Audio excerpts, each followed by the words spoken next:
souviens-tu? Je me souviens plus, ça fait... Messieurs, Oui, bon matin. bon matin. On est en direct, genre. Ben, pas genre. Non, c'est ça, c'est de la magie, hein? Ah non, c'est vendredi. Oui, Hein? c'est ça le concept. C'est ça le concept. Nathalie, Ouais, comment ça va? bien toi? Ah oui, ça va super bien. Le fun de te voir ici à matin. Ouais. Je checkais un peu de vidéos YouTube de tes performances, championnat canadien, je pense, l'année passée, ça se peut-tu? Ou, Au sport automobile, là? non, Non, à la lutte. Oui. À la lutte, ouais. Tu sais, c'est pas pire, mélangé dans ces sports, man. Sport automobile, lutte. Ouais, ben avant de parler de la lutte, on peut peut-être voir d'où ça provient. Ouais, ben en fait, oui, je veux juste te dire, j'ai été impressionné, puis je me disais, si t'as besoin de quelqu'un de transporter des sacs d'épicerie, là, lui, c'est le bon gars pour ça, là. Ouais. Ouais, mais moi, je te l'ai dit, mon épicerie maintenant m'a fait livrer chez nous. Tu vas plus rien chercher. Ben, presque plus, honnêtement. Ça, c'est plus ma blonde qui va chercher des affaires à l'épicerie parce que là, moi, j'achète tout en ligne maintenant. Ah Là, il y a un livreur qui vient avec son auto électrique, là, ça coûte 5$, puis il vient le lundi, puis là, il drop ça. Est-ce qu'il sonne à la maison et il attend qu'il y a quelqu'un qui vienne les chercher? Tu reçois un message texte qui dit « Le livreur s'en vient », puis là... Ouais. Ouais. Wow. Puis là, ben, c'est ça. Fait que là, si t'es là, ben, tu prends ton épicerie. Si t'es pas là, ben, il le laisse dans les boîtes en avant de chez vous. Mais il y a de la glace sèche, mettons, pour tout ce qui est froid, là, tu sais, le lait, les œufs, tout ça. Mais là, je me dis, éventuellement, tu sais, les maisons s'en viennent avec des caméras, là, puis avec... fait que là, éventuellement, tu peux même être à l'extérieur puis bon, dire, mettons au livreur, OK, rentre chez nous avec tel code. Fait que là, il va rentrer. Là, tu peux le regarder avec tes caméras à l'intérieur. Tu regardes s'il met ça dans le frigo. Ben oui. Tu lui donnes un type plus gros. Oui. Puis là, ben, il s'en va. T'es sûr qu'il part pas de tes pommes en écrisp? Non. Non. Si tu dis pas ces pommes-là, man. Et bah, Touche pas à mes pommes. Puis c'est bien fait parce que ça, je parlais de ça l'autre jour, mais les fermes Loufa, c'est un nouveau concept. Je sais pas, je connais pas. À Montréal. trop. Puis... Ouais. Des fois, ils se trompent, tu sais, tu reçois ta commande, puis là, ben, il manque quelque chose. Tu sais, mettons, tu dis, tabarnouche, mes Honeycrisp sont pas là. Mais les Honeycrisp, là, on en a pas ce matin. Non. Ah, ça serait tellement C'est bon. quoi, toi, Nathalie, Je sais pas. les c'est Honeycrisp? quoi. C'est Honeycrisp que ça s'appelle, hein? Honeycrisp. C'est des pommes, c'est les meilleures pommes. Elles sont croquantes, sont sucrées. Ils sont fraîchement cueillis? Ou... Ben, oui. Oui, mais c'est plus que c'est une sorte qui détonne de toutes les autres par sa saveur. Non, Et par son prix. Et par son prix. Mais c'est aussi peut-être parce qu'il n'y en a pas assez, parce que je sais que, comme là, c'est pas mal ça à la fin. Là. Si tu veux des Honeycrisp, là, c'était avant parce qu'il n'y a pas assez de producteurs qui en font. D'après moi, il y a de plus en plus de producteurs qui s'intéressent C'est à comme ça. genre 6 piastres la livre. C'est ça? Genre. 6-7 piastres la livre. Ah, c'est là. cher. Fait qu'un C'est sac de... quand même- Non, puis c'est des grosses pommes. T'as-tu remarqué, c'est des grosses Ils pommes? sont plus grosses que... C'est assez grosses pommes. Puis je mets ça dans le sac. Moi, habituellement, là, j'en mets 4. Puis mon sac me coûte 11 piastres. 4 pommes. Mais quand tu as fini de manger Pas ta vrai, hein? grosse pomme... Ouais, t'es plein. Ouais, T'es t'es plein. plein. Exact. Tu dois manger pas mal, toi, hein? Ouais, ben c'est sûr que quand on s'entraîne beaucoup... Approche-toi un peu. Là, ouais. ouais. Quand on s'entraîne beaucoup, c'est sûr qu'on mange beaucoup. Environ 4-5 repas par jour. Là. Actuellement, là. Combien Ouais, de calories par jour que tu penses? Je compte pas vraiment les calories. Disons que manger gros ou peu importe, ça me dérange pas tant. C'est sûr, c'est pas parfait pour le sport, mais des fois, je me paye la traite un peu Ouais. en mangeant. Là, mais non, je regarde pas vraiment les calories. Mais tu manges bien, tu fais Ouais. attention à ton alimentation. Ouais, Depuis toujours ou... Ouais, ben ça a toujours été... Je sais pas, j'ai toujours eu Un micro. une sorte d'attirance. J'ai jamais vraiment trippé tant que ça sur la bouffe un peu grasse, dans le fond. J'ai toujours eu une alimentation, puis j'ai vu les résultats donc tout de suite après. Donc, je perdais un petit peu gras ou tout ça. J'ai jamais vraiment été gros, disons, d'un plus gros gabarit. Donc, je sais pas, j'ai jamais eu vraiment une grosse tentation à aller manger plus de sucre ou plus de gras. Quand j'étais jeune, mes parents m'ont plus éduqué sur la bonne bouffe, puis depuis, ça a toujours... Il n'y a pas trop de poutine à la maison, là. Non. T'as 18? Ouais, j'ai 18 Tu ans. pèses combien? 150 livres. Ton pourcentage de gras est à combien, tu le sais-tu? Donc, l'année passée, avant que je coupe pour couper du poids pour ma compétition, je crois que j'avais 7% environ. J'étais vraiment bas là, ouais. quand je coupais du poids. Là. Quand tu dis couper du poids, ça veut dire qu'il faut que tu passes une pesée un peu comme à la boxe? Ouais, donc la journée. Ben, ça dépend des Pas comme un compétitions. peu, mais comme la boxe, en Ouais. fait. Donc, ça dépend de la compétition. Des fois, c'est le jour même. Des fois, c'est une journée avant. Donc, celle-là, c'était une grosse compétition, donc une journée avant. Et donc, je dois me peser une journée avant et je dois être en dessous du poids de ma catégorie. Donc, moi, j'avais coupé 7 kg en un mois. Donc, c'était environ 16 livres que j'avais coupé En un mois? en un mois. Comment t'as fait ça? Ben, il y a aussi beaucoup de déshydratation. Donc, avant la pesée, donc je perds peut-être 5 livres d'eau à peu près. Parce que 4 là, livres t'arrêtes de boire, mettons, pendant la journée avant ou 2 jours avant, j'ai arrêté de boire. Donc, je buvais rien. complet, là. Complet, là. Et ensuite, des fois, juste avant la pesée, je vais faire un petit sprint un petit jog pendant 10-15 minutes pour que je suie encore un petit peu plus. Et une journée avant, donc je mangeais quasiment pas. Je mangeais un petit peu au déjeuner et la journée avant, un petit peu au déjeuner et le reste de la journée, je mangeais pas. Donc, Trouves-tu ça dur?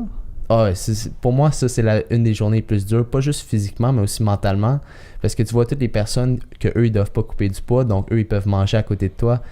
Et ils n'ont pas à se soucier de la pesée, dans le fond. Puis toi, tu es là en train de suer et tu veux boire, mais tu peux pas boire.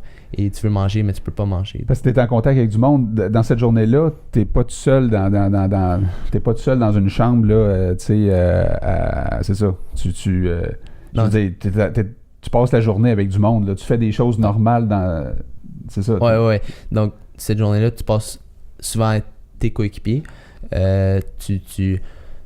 Souvent, on va essayer de relaxer la journée avant pour pas trop se brûler. Donc, on va se parler, on va regarder peut-être des films, on va plus se relaxer, puis on va faire un training plus mollo pour pas se tuer pour le lendemain.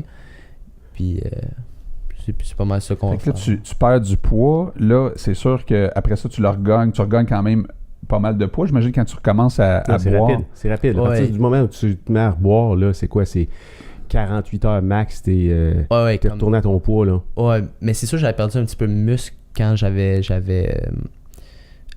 coupé 7 kg parce que j'avais été voir une nutritionniste, tout ça, elle disait que je vais perdre de la masse, mais une journée après, je devais peser environ 8-9 livres de plus que ce que j'avais pesé la veille. Puis vu que c'était 2 jours de compétition, à la fin de la deuxième journée, je devais être retourné quasiment au poids.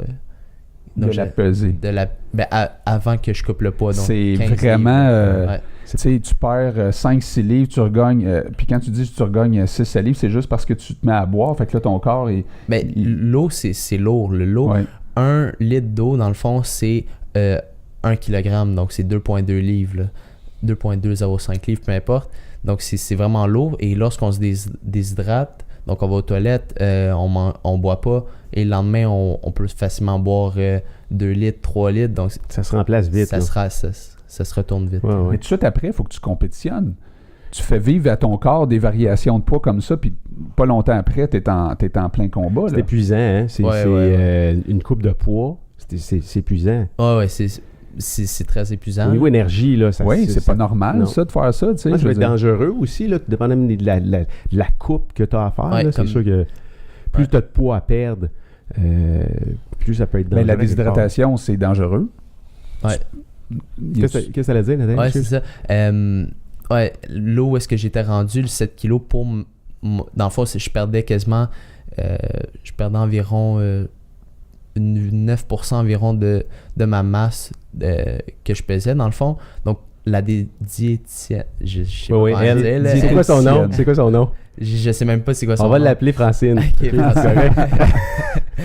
Ouais, donc elle disait que est-ce que tu es vraiment obligé, elle m'a demandé si j'étais vraiment obligé de faire cette coupe de poids. Je dis oui, je dois le faire. Elle dit c'est parce que ça devient quasiment Dangereux. Elle recommande pas là, c'est pas surtout à mon âge. C'était pas une diététicienne. Francine, là, elle était pas habituée à ce genre de sport-là, aux coupes de poids, des sports de combat. Là. Ben, c'était une nutrition, elle faisait de la nutrition donc, pour les personnes de sport, mais c'était rare qu'elle faisait des coupes de poids.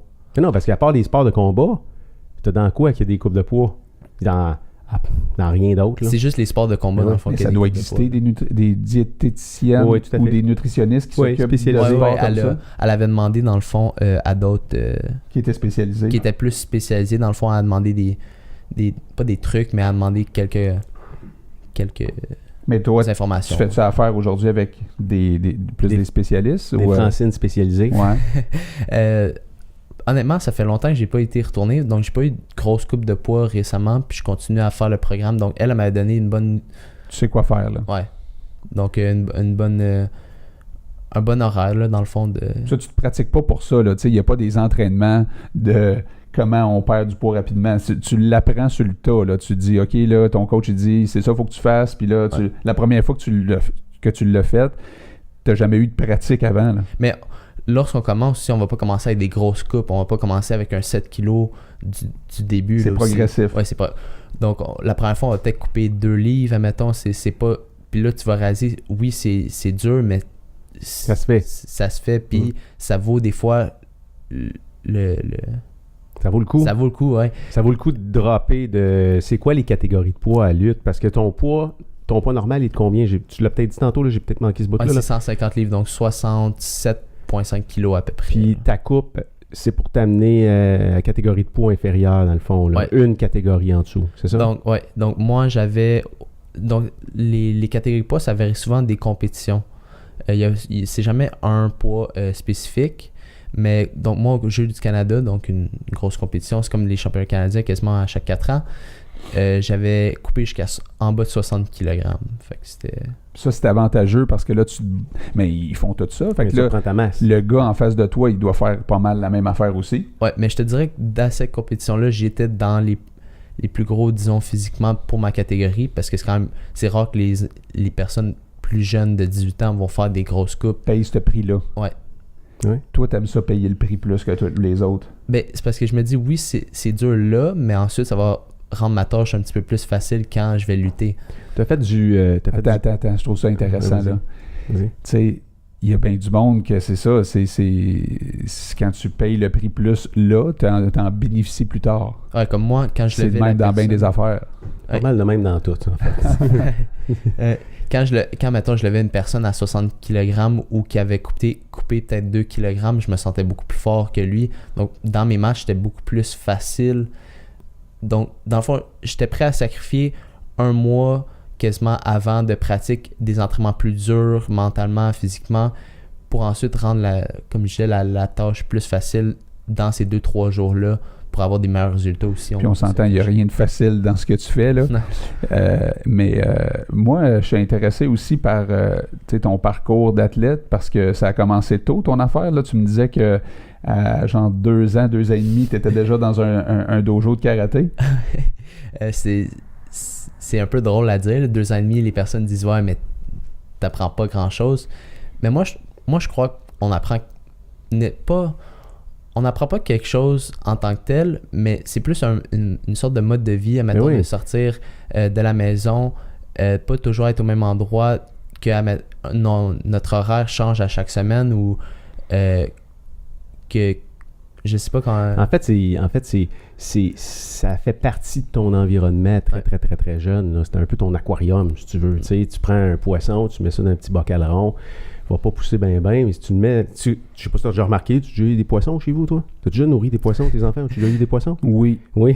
Mais si tu prends le même poisson puis tu le mets dans un aquarium plus grand, il va devenir plus gros. Il s'ajuste un peu à fonction de... C'est la même chose avec les tortues? Je sais pas. Oui, probablement. Je pense que oui. Probablement. Mon point là-dedans, c'est l'environnement du poisson qui fait en sorte qu'il ressemble à ce qu'il ressemble. Ouais. Puis tu sais, t'as grandi dans un environnement de quelque part de compétition, de sport de combat, quelque part, là, tu sais, du sport de combat, là, des dojos. Puis c'est pas surprenant que tu te retrouves aujourd'hui lutteur. Ça te surprend-tu? Ça a-tu surpris des gens dans ta famille puis dans ton entourage? Pas vraiment, mais en même temps, c'est un peu une coïncidence parce qu'au début, je partais d'un sport automobile, donc ce qui est complètement l'opposé de la lutte, dans le fond. Au début, attends un petit peu, là, pas avant 2 ans, là. Non, ouais. Parce qu'à 2 ans, tu es dans un dojo avec tes parents puis tout le kit, puis à quelque part dans ce parcours-là, récemment, je pense que tu as fait du sport automobile. Ouais, c'est ça. Donc, au début, j'étais parti du karaté et ensuite, j'ai fait un changement un petit peu drastique en changeant pour un sport automobile. Et ensuite, une drôle de coïncidence, je suis retourné dans un sport un sport martial, dans le fond.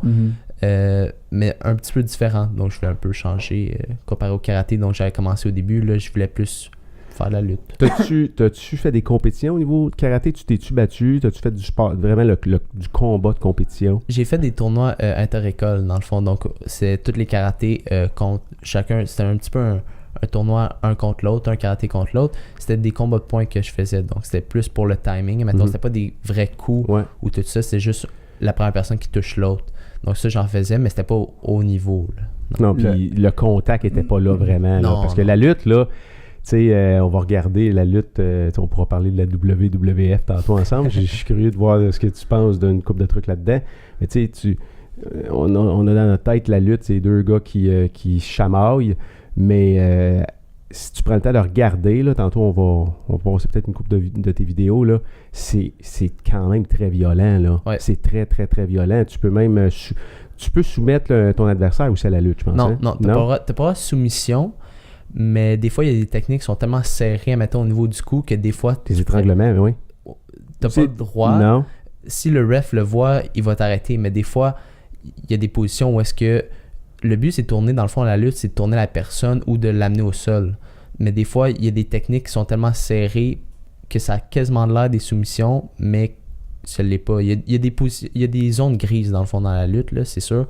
Donc, il y a certaines positions que des fois, le ref va arrêter parce qu'il considère ça dangereux, mais non, on n'a pas le droit de soumission. Okay. Mais c'est quand même violent, vous rentrez dedans vraiment solide. Là. Mais le karaté a dû t'aider, là, parce que tu t'es rendu loin dans le karaté, je pense, tu as fait jusqu'à... Ouais, deuxième dan, dans le fond. Ça, considères-tu que ça t'a aidé à faire ce que tu fais aujourd'hui? C'est sûr que oui, au niveau de la discipline, organiser mon horaire, donc quand je fais du karaté, donc je devais m'organiser, donc après l'école, je devais trouver un moyen pour me rendre au karaté. C'est sûr, pour l'organisation, pour moi, c'était un facteur important. La discipline. Puis là, après le karaté, là, c'est ça que tu parles depuis tantôt, c'est que tu as bifurqué dans le sport automobile. Comme tu dis, c'est vraiment à l'opposé total. Puis dans le karaté, c'est un peu normal parce que ton père, il y a des écoles de karaté, tout ça. Fait que tu as baigné dans un environnement d'arts martiaux depuis longtemps. Ton père, c'est un ancien combattant aussi. Tu es entouré, ton oncle, tes oncles. Mes deux oncles. Tes deux oncles, ça. Mais sport automobile, il n'y a personne chez vous qui faisait ça. Là. Non. Puis là, il s'est passé quoi pour que tu dises... C'est quoi qui s'est passé, là? Parce que ça n'a vraiment aucun rapport. Je voyais souvent mon père donc au karaté, mais je le considérais pas autant que mon père au karaté. C'était plus comme un instructeur. Donc, je suivais ses cours, tout ça, donc je le voyais, mais on n'avait jamais d'activité vraiment ensemble. Donc lui, il travaillait souvent, il travaillait beaucoup d'heures pour que le karaté grossisse. Donc quand j'avais environ 11 ans à peu près, il voulait trouver une activité avec moi. Donc on a été faire du go-kart dans le fond. C'était où? Où t'étais allé avec ton père? À Serra? La première fois, là? Première fois, donc C'était quoi les karts à ce moment-là? T'as roulé avec quoi? Est-ce que tu te rappelles la première fois? C'était sur quoi? Non, je me souviens plus c'était quoi la marque du kart, mais ensuite c'est ça, je me souviens plus comment j'avais roulé. Ensuite on a acheté un kart, je me souviens pas ça là non plus parce qu'il a taffé comme 6 mois, puis ensuite il a brisé parce que c'était vraiment c'était bas de gamme. Usagé, c'était mais c'était des 125, c'était un 125cc? Ouais, c'était un 125. T'as pas commencé parce que go-kart, il y en a qui roulent pas trop vite, là, tu sais, t'as des go-karts que tu peux te foncer dedans. Puis avec des bumpers, là, des go-karts, on parle pas de ça, là, on parle de kart 125cc que t'as commencé à 11 ans, là, ton père t'a assis là-dedans. Non, en fait, non, c'est ça, je me suis trompé, là, dans le fond, on a commencé avec des 4 temps, donc on a commencé avec des karts un peu plus lentement, mais ensuite, après 6 mois, quand ils ont brisé, on y allait souvent, on y allait quasiment chaque 2 semaines et tout. Donc, on a décidé d'acheter un code plus performant. Donc, tu avais comme 12 ans. Là, À 12 ans. Ça marchait pas assez le 4 temps. Non, mais 12 ans, là, conduire un char, c'est cool en crime. T'as pas besoin de permis de conduire. Puis là, tu peux aller vite avec ça. T'as dû triper en tabarouette au début. Là. Des fois, je pouvais aller à 100 km/h. Ça roule dans un virage que... Tu peux amener 60 km/h dans un virage, donc ça roulait, là. Puis à un moment donné, je commençais à m'améliorer, donc je dépassais mon père, mais c'était un peu drôle à dire. C'est un feeling, capoter le kart. Tu sais, des karts qui marchent un peu. D'ailleurs, Sébastien en a eu 2. Non, j'ai eu un. Tu en as eu un. J'ai eu un. Avec un de tes partenaires de business en avait un aussi, je pense. Puis, d'ailleurs, tu sais ça, tu le savais pas, mais ton partenaire de business m'a amené rouler sur ton kart. Ah ouais. Puis, je te l'ai dit la semaine passée. Puis, c'est un feeling incroyable. Là. Je l'ai fait essayer à plein de monde. Moi, j'aime ça, tu sais. En tout cas, j'invitais des gens, puis là, je leur disais, essaye ça. Puis là, je leur disais quand même, tu sais, sois prudent, parce qu'on s'entend que quand tu smashes avec ça, ça coûte des piastres, là. Ouais. Puis il y avait justement le père de Tagliani à SRA Karting qui réparait mon kart, puis il me confirmait qu'il était encore là, le monsieur, je pense. Il est pas jeune, là. Mais il est plus à SRA Karting, donc malheureusement, SRA Karting a fermé là, récemment. Ah oui? Je savais pas. En octobre. Oui, ça fait pas. T'avais quoi comme kart, toi? Moi, c'était un Bombardier. Oui, c'était un 125, mais ça s'appelait RM1 de Bombardier. Bombardier, ils ont une section récréative, puis ils avaient fait un kart. Je pense pas qu'ils en font encore. Il était-tu à vitesse, là, tiens? Il y avait des vitesses au volant. Ouais. Tu pouvais shifter, là, tu peux révolutionner jusqu'à je sais pas combien, puis après ça, tu changeais de vitesse. Mais il était fait que si tu fonçais dans un autre kart, t'avais pas de... Les 4 roues s'enlevaient. Non, comme il y avait des rouleaux en arrière. Je me rappelle, je pense que c'était en arrière qu'il y avait des rouleaux, parce qu'en avant, t'as un bumper, mais en arrière, il y avait des rouleaux qui fait que si le kart, il te rentre dedans, il pognait le rouleau et non pas ta roue. Ah, est-ce que c'est le DD2? Est-ce que ça s'appelle un DD2? Parce que moi, j'ai fait ça ma dernière année, là, c'est ça. Donc, on changeait la vitesse seulement une fois. Donc, c'était juste 2 vitesses. Puis, il y avait aussi les rouleaux en arrière qui empêchaient... Qui empêchent les accidents. Parce que quand t'en as un qui embarque sur ta roue, tu pourrais peut-être nous parler d'accidents là-dedans. Non, mais roue sur roue, tu peux te projeter. Il y a du danger là-dedans. Ben oui. Puis, tu le réalises pas tant que... C'est difficile à comprendre tant que t'as pas roulé là-dedans. Parce que, tu sais, on a... pratiquement tout le monde a déjà fait du kart une fois dans sa vie avec son jeune, puis tout le kit avec ta blonde, la patente. Mais quand tu t'assois dans un kart performant et tabarouette. Non, mais c'est complètement, c'est épeurant, là. C'est épeurant, parce que ça l'accélère tellement vite. C'est léger, ça pèse absolument rien. T'es assis à terre. Puis là, t'as une affaire ici pour protéger tes côtes. Oui, puis le banc est moulant. Fait que tu peux vraiment rentrer dans une courbe très rapidement.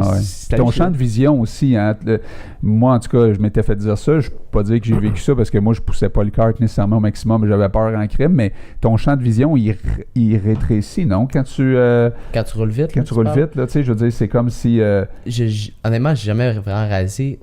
Au nombre de tours que je faisais, pour moi, c'était rendu...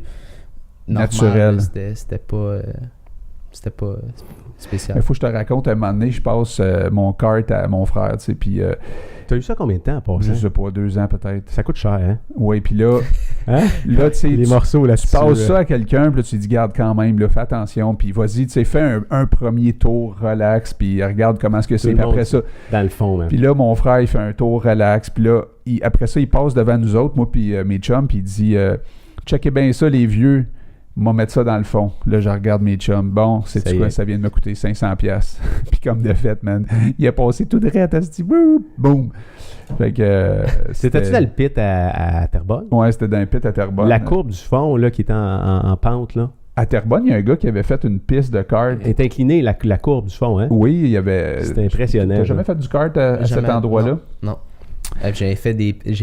Non, mais c'était un circuit privé, je pense. Hein? Oui, c'était un gars qui a décidé de faire ça, puis il s'est fait poursuivre parce qu'il pouvait plus, parce que ça faisait trop de bruit pour les maisons à côté, puis il n'a pas eu les permis qu'il voulait pour avoir l'électricité, puis tout ça, puis l'Hydro-Québec. Fait que son projet a chié, on va dire ça de même, mais c'était hot. Ça ne devait pas être le seul projet qu'il y avait, là. On s'entend, là. Il n'a sûrement pas fait faillite à cause de ce projet-là. Non, le gars, il avait des pépines, man. Il dit ça, c'est à moi, ça, c'est à moi. Beaucoup d'argent. Ouais. Tu sais, quand t'es capable de faire une piste de kart, puis ça te dérange pas que ça marche pas ton affaire, en tout cas. Mais là, écoute, moi, je trouve ça le fun comme parcours parce que c'est un sport que, oui, j'ai un peu pratiqué, on va dire ça de même, mais c'est plus pour le fun. Mais je sortais de 5-10 tours, mettons, là, assez épuisé pour vrai. Là. Puis j'étais un gars, quand même, tu le sais, en forme, parce que j'ai fait du vélo, comme je t'expliquais, pas mal toute ma vie, puis tout ça. Mais là, j'étais là, tabarnak, j'étais vidé raide. Il fallait que j'arrête pour recommencer parce que j'étais plus capable d'en faire. Les avant-bras, hein? Beaucoup les avant-bras. C'est incroyable. Quand t'en fais pas souvent aussi... Donc, il y avait une année, j'avais arrêté de faire du kart pour plus focusser sur la lutte. Donc, ça fait 2 ans, 3 ans à peu près. Puis, j'ai juste fait de la championnat canadien. Puis, quand j'ai sorti de la finale au championnat canadien, j'étais pas capable d'enlever mes gants. J'ai demandé à mon mécano, j'ai dit, est-ce que tu peux m'enlever mes gants? Il dit, pourquoi? Tu sais, j'ai dit, je peux pas enlever mes gants. Il dit, quoi?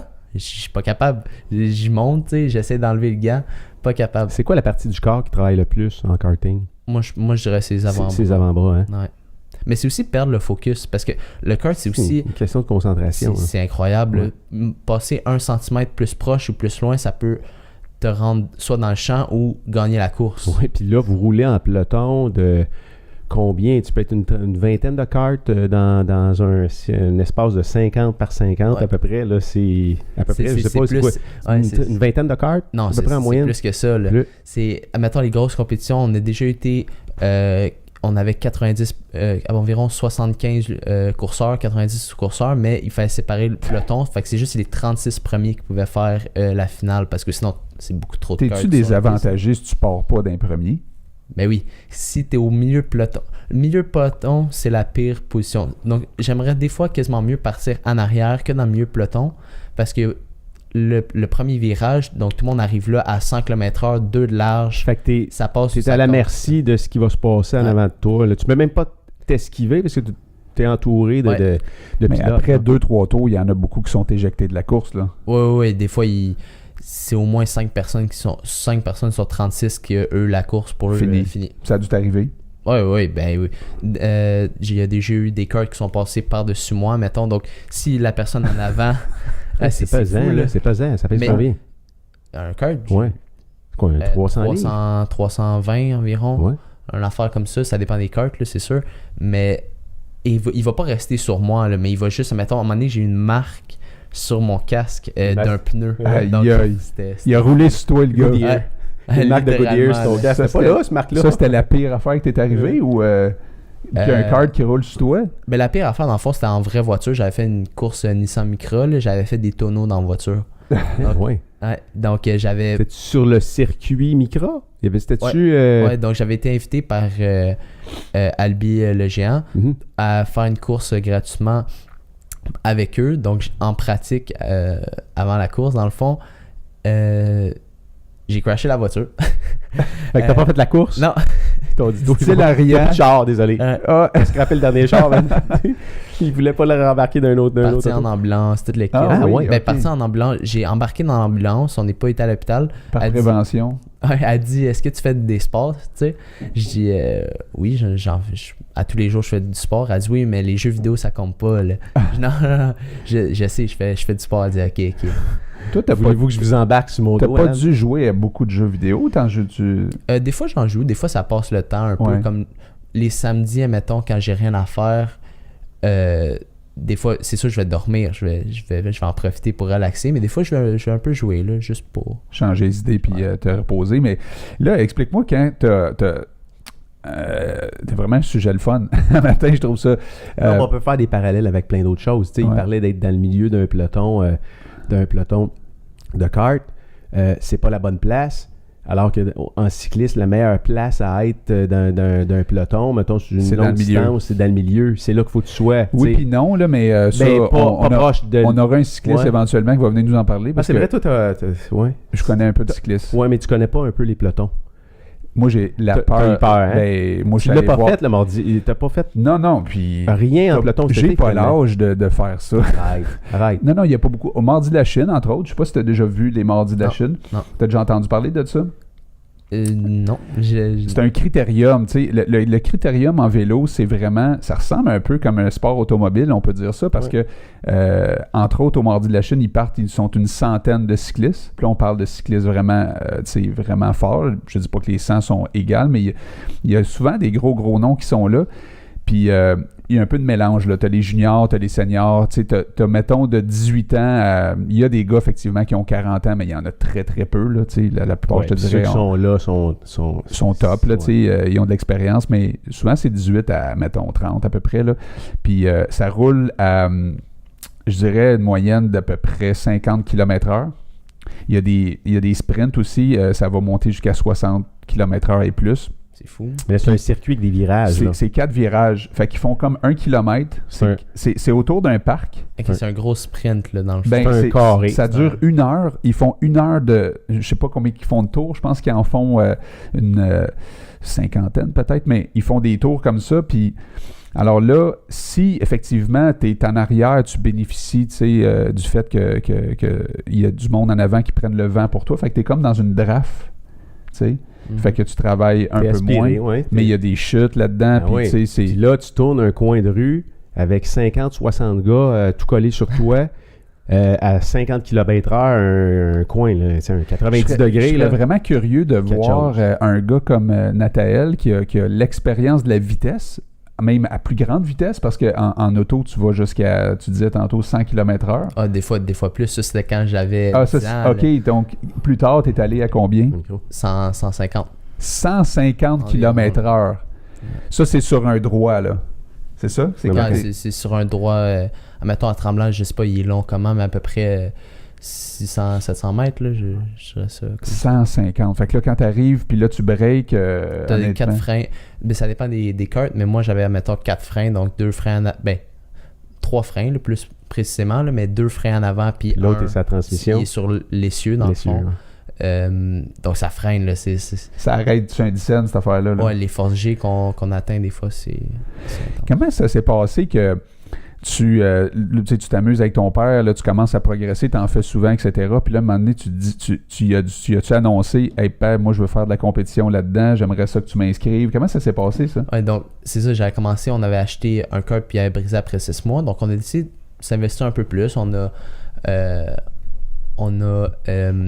dans le fond acheté un autre kart. Puis là, je roulais à chaque fin de semaine, puis je m'améliorais à chaque fois et tout ça. Puis là, je commençais à dépasser d'autres personnes, pas juste mon père, mettons, dépasser d'autres personnes. Puis là, j'ai dit, on pourrait essayer de la course. J'ai vu 2 personnes qui roulaient vite, là. Il y a des karts performants, là, puis j'ai trouvé tellement beau. Puis je crois qu'à tous les soirs, je disais à mon père, papa, est-ce qu'on peut acheter un kart comme ça, puis je fais de la course? Il dit non. Puis là, à chaque soir, pourquoi je lui ai demandé. Il disait non, pourquoi?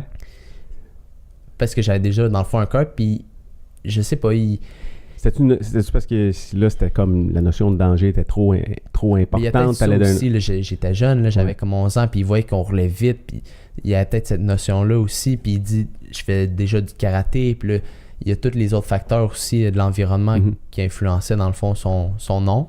Puis à un moment donné, il y a un jour que, c'est ça, j'ai voyé rouler encore, puis là, j'ai demandé, puis là, il dit, OK, on va essayer, dans le fond. Tu l'as comme gossé jusqu'à temps qu'ils disent oui, finalement, c'est ça? Ouais, mais ça fait longtemps que j'attendais. Là, j'ai attendu peut-être 1 an avant de pouvoir avoir un vrai kart de course. Puis on a demandé à des personnes là-bas qui travaillaient là-bas, comment on fait pour faire une course, comme les petites courses, là, pas course de club. Donc j'avais essayé des courses de club, dans le fond. La première course que tu as faite, c'est où? C'est à SRA Karting. C'était un petit championnat. Il devait avoir peut-être un championnat. Il devait peut-être avoir 5 personnes, 6 personnes.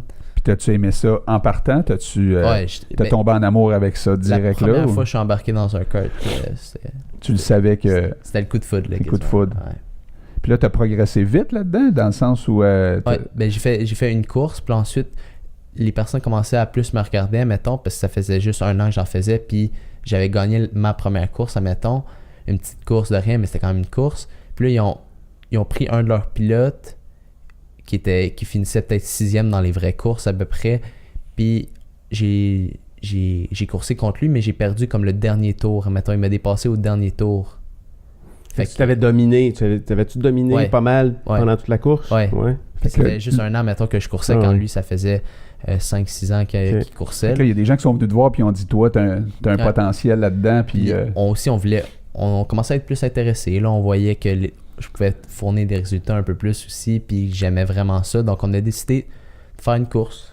Ma première course, je crois que j'avais fini 3e même, une vraie course, dans le fond, à cette piste-là.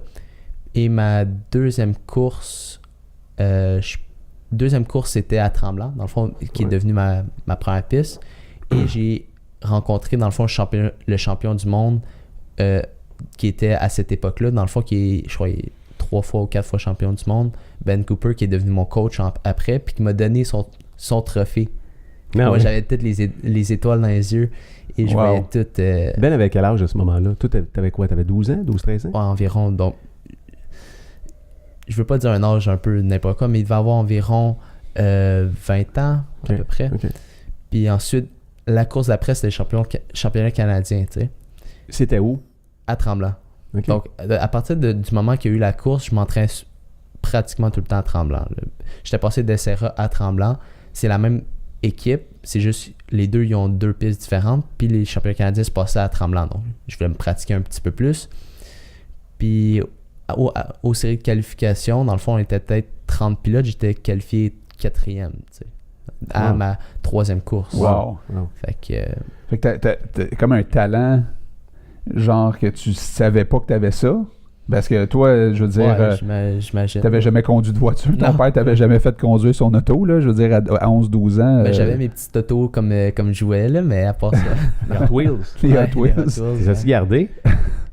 T'en as-tu encore? Ouais, j'ai encore. Non, sois pas gêné. Même moi, j'ai joué jusqu'à tard avec ça. 5 ans, je pense genre quoi que les autos. Je joue plus avec, mais j'ai. Ils sont à quelque part? Ouais, ils sont encore dans mon garde-robe, là, sûrement. Mais c'est un sport trippant, sauf que on s'entend que là, quand t'as annoncé ça à tes parents que tu voulais faire ça, puis qu'ils ont finalement dit oui, parce qu'ils ont bien vu que toi, tu y tenais, puis mais on s'entend qu'il y a des coûts rattachés à ça, là, je veux dire, quand c'est pas comme si t'as ton pas pris le fils... sport le moins silencieux, là. T'es comme passé du gui. Tu sais, parce que le karaté, je ne sais pas, là, tu t'achètes ton kimono. C'est gi, là, ça s'appelle un gi. Un gi. Ouais, tu sais, tu... Bon, ça coûte, je sais pas, moins 100$. Tu sais, je veux dire, des petits kits, là. Puis lui, ça ne devait pas coûter d'abonnement non plus s'entraîner au karaté, là. C'est clair. Je me souviens plus, là, honnêtement. Non, mais tu sais, on s'entend. Fait que là, c'est ça, là. C'est comme, OK, on fait quoi pour financer ça? Au début, ça coûte cher, mais pas aussi cher que quand tu deviens vraiment compétitif. Là. Comme moi, j'étais compétitif, mais pas au niveau international. Donc, quand je suis embarqué au niveau international, c'est là que les coûts, les billets d'avion... comme moi, quand j'avais 2 ans ou 3 ans plus tard, à 14 ans ou 15 ans, je suis parti 1 mois en Europe seul, dans le fond. Tabarouette. Donc, mes parents étaient restés à la maison, puis moi, je suis parti avec mon coach, dans le fond. Ou non, même pas, j'ai pris l'avion seul. Donc à 14 ans, 15 ans, j'ai pris l'avion seul. Wow. Aller courser à 14 ans en Europe en char, man, c'est débile. Donc j'avais... Ah, c'est ça, puis j'avais une escale et je l'ai pris seul. Donc honnêtement, c'était la première fois que tu partais tout seul? Oui, c'était ma première fois. Puis quand je suis arrivé là-bas, mes coachs étaient là. J'ai été dans des hôtels, j'ai été chez eux. J'ai fait 3 courses dans le fond en 1 mois. C'était des Européens à ce moment-là? C'était des... T'allais vivre pendant ce temps-là, pendant ce mois-là, chez des entraîneurs européens. C'est-tu t'es allé à Monaco? T'as fait Monaco? J'ai vu ça...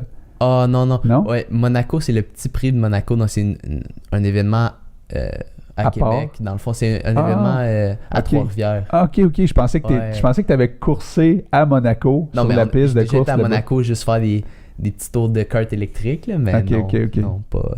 Parce qu'il y a un circuit ici au Québec, tu sais, t'as Tremblant, tu disais, il y a Trois-Rivières aussi. Il y avait Serra Karting, il y a Saint-Hilaire, il y a plein de petites pistes de course, je me souviens plus, honnêtement, sur le coup, je peux pas. Puis après ça, il y a le Canada, il y a les États-Unis. Ouais, donc il y a aussi les États-Unis. Les États-Unis, c'est assez gros, là. Donc j'ai fait au moins 15 courses en Floride, donc à Miami, à West Palm Beach. C'est plus dans le sud que ça se passe que... Ouais. Donc aussi, j'ai été aussi 2 fois à Las Vegas, donc il y avait 2 fois des courses à Las Vegas, là, à côté du Rio. Donc ça doit être trippant à tabarouette, ça. Dans le parking, là, mettons, ils faisaient des vibreurs, ils mettaient des blocs, mettons, puis c'était des gros pelotons, là, c'était des pelotons de 70 personnes, puis on coursait des fois... Le soir, là, il y avait des lumières. Aïe, méchant trip. Quand tu es allé en Europe, ton kart... t'as roulé avec quoi? Le tien ou c'était un kart qui t'ont fourni là-bas? Avant, ce qu'on faisait, c'est qu'on achetait le kart. Donc, l'équipe le transportait dans la remorque. Donc, c'est une grosse remorque qui transportait 15 karts environ. Puis, tous les pilotes en dessous de la tente. Donc, on a une grosse tente pour tous les pilotes. Il y avait toutes des pièces, il y avait le gaz, on avait tout dans le fond. Donc, nous, tout ce qu'on avait à faire, c'est payer le billet d'avion de moi, de mes parents s'ils voulaient venir, de mon coach, mon mécano, mon coach. Et ensuite, on arrivait là-bas, donc nos cartes étaient là, donc on payait pour l'équipe. Mais c'était pas ton kart à toi, là? Oui, c'était... Ton kart a été transporté en Europe, c'est ce que tu dis? Ah, non, quand j'étais à l'Europe, c'était un kart différent. Lui, il parle des compétitions. Moi, aux États-Unis. Ouais, donc on avait un kart que...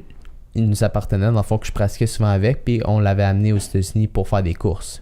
Mais après, on a réalisé que ça valait pas la peine d'acheter nécessairement un kart, juste le louer pour chaque compétition. Donc, on avait un kart neuf et on fait juste le louer. Puis ensuite, eux, ils le revendaient à quelqu'un en disant une personne qui a gagné une telle compétition a utilisé ce kart-là. Il a juste été servi une fois.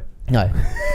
Je comprends. On s'en est juste servi un peu. Il y a tout un aspect, évidemment, le sport automobile, c'est le pilote, mais tu as toute une équipe derrière aussi. Là, il devait y avoir du monde qui checkait ton kart puis qui changeait les valves, puis des trucs, puis les pneus, puis pour être sûr que tu es sur la coche. Là. Dans le fond, on avait une personne, un genre de directeur général qui s'occupait des décisions, admettons, finales. Mais avant, il y avait le mécano qui disait son point de vue. Il y avait aussi, dans le fond, un coach qui disait pour les lignes, admettons, pour les bonnes tes lignes de course? Ouais, c'est ça. Pour des bonnes lignes de course, puis qui voyait comment le kart réagissait aussi avec mon style de pilotage. Donc, c'est différent pour chaque pilote, comment le kart peut marcher. Comment sont tes notions de mécanique? Parce que ce bout-là, il est important pour un pilote. Si tu veux tuner ta machine de la bonne façon, il faut que tu sois capable de comprendre un petit... Là, on s'entend, c'est de la mécanique qui est quand même simple, là, mais tu sais, tu vas vraiment sentir comment la machine a réagi. Puis à quelque part, si tu veux être capable de ramener de l'information au mécano, il faut que tu comprennes certaines notions de mécanique. Qui sont comment tes notions de mécanique? Au début, je comprenais pas grand-chose. Rien. Là. Au début, je comprenais rien, mais quand j'étais au Mont-Tremblant, dans le fond, j'ai passé des journées... À un moment donné, j'ai enlevé toutes les pièces de mon kart, je l'ai toutes démontées, puis j'ai tout remonté. Donc... T'étais tanné, tu t'es dit, là, j'apprends comment ça marche. Je voulais tout le laver et tout ça, puis pour que ce soit tout beau, admettons. Puis je voulais aussi comprendre un peu comment ça marchait, puisque ça m'aidait aussi à... Dans le fond, moi, j'expliquais comment je chantais le kart, mais ça vient avec la pratique, là, des 1000 tours, 10 000 tours que j'ai dû faire, là. Donc, savoir si je fais ce changement-là, comment je le sens. Et dans le fond, c'est des petites affaires qu'un pilote normal, mettons, ne pourrait pas voir comment le kart réagit, mais à force de se pratiquer, tu peux te référer à Tremblant, j'avais fait ça et j'ai eu le même sentiment que quand j'ai fait des tours aujourd'hui. Là, donc. Puis c'est sûr que tu parles beaucoup de Tremblant, puis après ça, t'as dû voir Lance Stroll qui s'est entraîné là. Je pense que tu me dis ça tantôt. Il est pas vieux, hein? Hein? Il a quel âge, lui? Il dit il arrive en hélicoptère. 17, non, il est plus vieux. Il est 1 an plus vieux que moi, je crois. Je crois qu'il a 19. Parce que quand il a commencé à courser, il n'avait même pas son pilote, il n'avait même pas son permis. En fait, il a été signé pro, je pense, ou je sais pas trop, il a été signé par une écurie ou je sais pas quoi, là. Puis il n'avait même pas son permis de conduire d'auto, je pense, à ce moment-là. Ça se peut-tu? Ouais. Mais c'est ça, fait que tu l'as côtoyé, tu as même fait du kart avec, c'est ça que tu me dis? J'avais fait un petit peu de course de location, dans le fond, avec lui. Il était venu avec ses amis pour faire des tours un peu, pour avoir du fun avec ses amis. Et moi, j'étais là cette journée-là, fait que j'ai décidé d'aller en faire avec lui. Donc, on a coursé un peu. Est-ce que ça paraissait qu'il sortait-tu vraiment du lot là, dans ses aptitudes de pilotage? Là, et comment... Puis de combien, mettons, il était dominant? Il faut qu'il fasse attention à ce qu'il dit. Est-ce que le gars, il est milliardaire? Non, mais peut-être qu'il a pris ça relax aussi. Il y a peut-être ça aussi. Mais non, c'est sûr qu'il est bon. Là, c'est sûr que c'est dans les tops. Là, c'est pas... quand il coursait, il finissait tout le temps les derniers. Mais il y a aussi comment tu connais la piste. C'est sûr qu'il connaissait très bien la piste aussi. Il a fait des milliards de tours, lui aussi. Oui, à Tremblant. À Tremblant, là. Mais c'était vraiment serré, admettons, quand on luttait, parce que les deux, on avait fait beaucoup de tours de piste. Puis les deux ont été des pilotes quand même assez haut niveau, là, je crois. C'est une piste spéciale. Tu l'as déjà fait Tremblant? Non. Non? C'est parce qu'il y a des dénivelés là-dedans? Il y a un banking. Admettons, il y a une courbe. Puis la ligne droite, c'est une longue ligne droite comparée aux autres pistes. Il est technique, hein? C'est un parcours qui n'est pas facile, je pense. Mais qu'est-ce qui est intéressant, c'est qu'il y a eu une nationale d'un sens, admettons en sens horaire, puis le prochain national qu'ils ont fait, ils l'ont viré de bord. Oh, wow. Ouais. Combien de kilomètres la piste? 2,5. Okay. Je me souviens plus à peu près ça. Puis vous faites combien de tours dans une course normale? Ça dépend de la course. Mettons, les championnats canadiens, il y a plus de tours que d'autres. Fait que, mettons, il y a 20 tours à peu près dans une finale. Là. Donc, ça varie des... Tu t'ennuies-tu de ce parcours-là dans ta vie, d'avoir fait du sport automobile? Oui, puis non. Donc, moi, je suis très content de faire de la lutte en ce moment. Donc, mon sport que je pratique, c'est ça. Mais en même temps, la vitesse, ça me manque des fois un petit peu parler aux personnes qui étaient là. Donc, c'était quand même quasiment pas une famille, mais je passais beaucoup de temps avec eux. Tout l'été, j'étais souvent avec eux. Donc, on avait un chalet à Tremblant.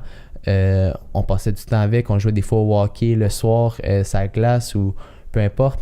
Donc, je m'ennuie des personnes, mais du sport en tant que tel, je crois que j'en ai eu assez, là, un peu. Okay, là, mais c'était une passion, là. À ce moment-là, c'était une vraie passion, puis tu avais du potentiel aussi. Fait que, mais il s'est passé quelque chose pour que tu dises, OK, là... parce que, mais avant de parler de ça, tu sais, on parlait tantôt des coûts, puis tu disais, boy, les coûts, à un moment donné, ils ont jumpé parce que là, ça a commencé des compétitions internationales, des voyages, tout ça. T'as-tu pris des moyens pour te faire financer par des gens? C'est commandites qui sont entrés? Oui, il y a des... Ben, c'est sûr. Là, donc ça, comme je parlais, Chevrolet commanditait, Planète Courrier aussi. Donc, ils sont venus nous aider. Là, dans le fond, on a fait des vidéos un peu pour leur montrer comment ça se passait. On leur a montré mes résultats, dans le fond, puis on a demandé une commandite, puis ils nous ont commandité. C'est sûr que ça l'a aidé grandement, mais on a juste décidé de changer, là. Parce qu'évidemment, il y a une escalade de coûts là-dedans. Là. C'est que, on parlait de Stroll tantôt qui performe aujourd'hui en Formule 1, mais en fait, il performe. Il est là. C'est ça.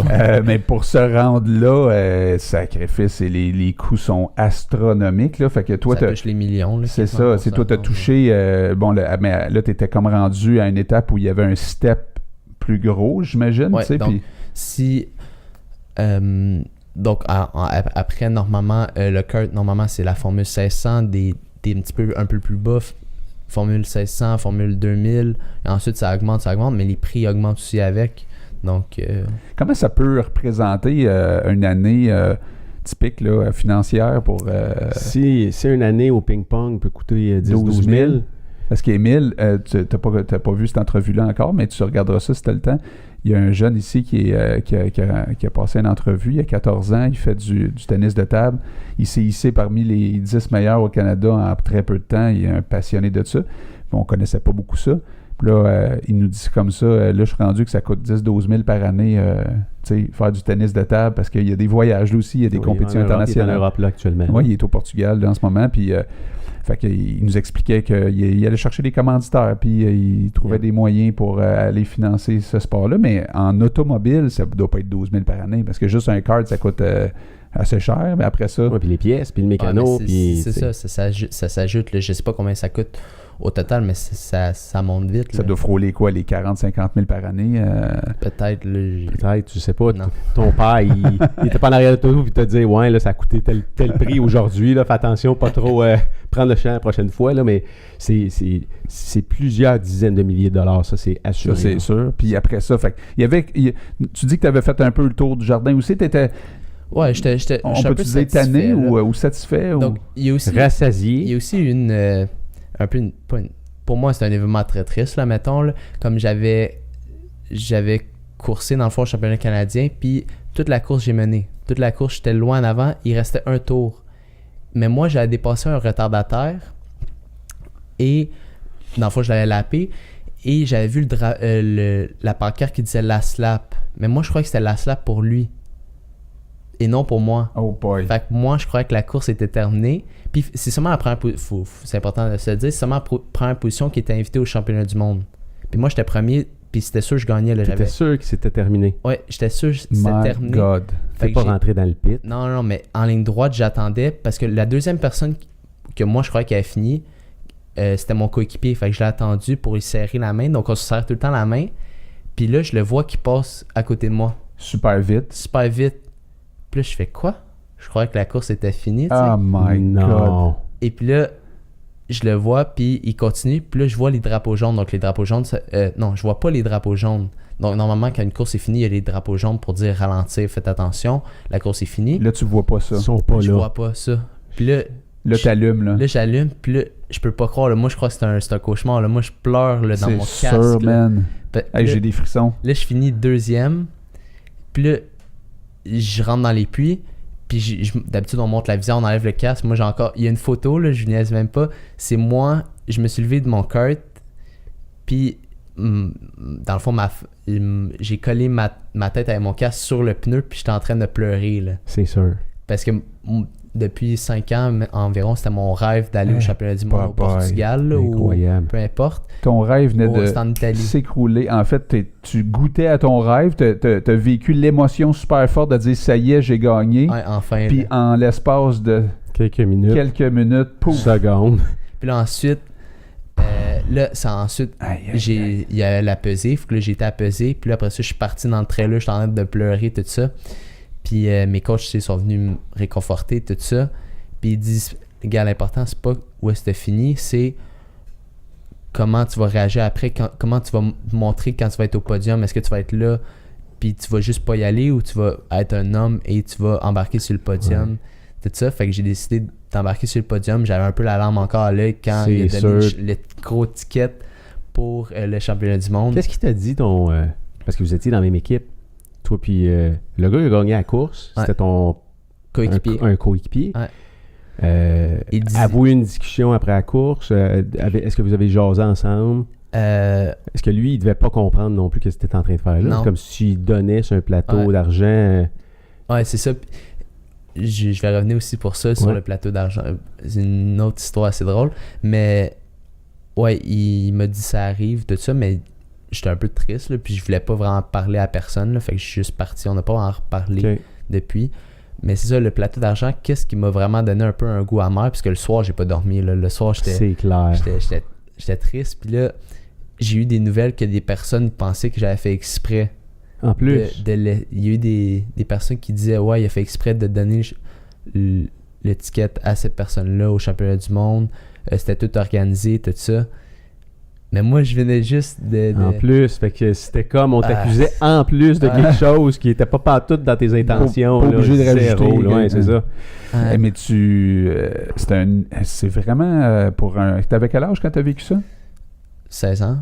Comment, tu sais, tu dirais-tu que ça a fait de toi aujourd'hui... 15 ans ou 16 ans. Ouais. Ça a marqué ta vie, ça, là? Je vais toujours m'en rappeler. Tu vas toujours t'en rappeler. Tu as encore un goût amer de quand tu parles. Quand tu penses à ça, tu as une crotte encore. Parler, je suis un peu frustré, là, mettons, là, quand on en parle. C'est encore là, hein? Ouais. Ben, c'est sûr, là, je crois que ça va toujours rester. Là. Tu dit, est-ce que tu m'allais lutter, là, comme ça, m'allais me défouler, man, ces heures. Vous allez payer le prix pour j'avais commencé, mais j'étais un peu restant aussi à la lutte quand... j'en avais fait, dans le fond. Continue. Puis, c'est ça.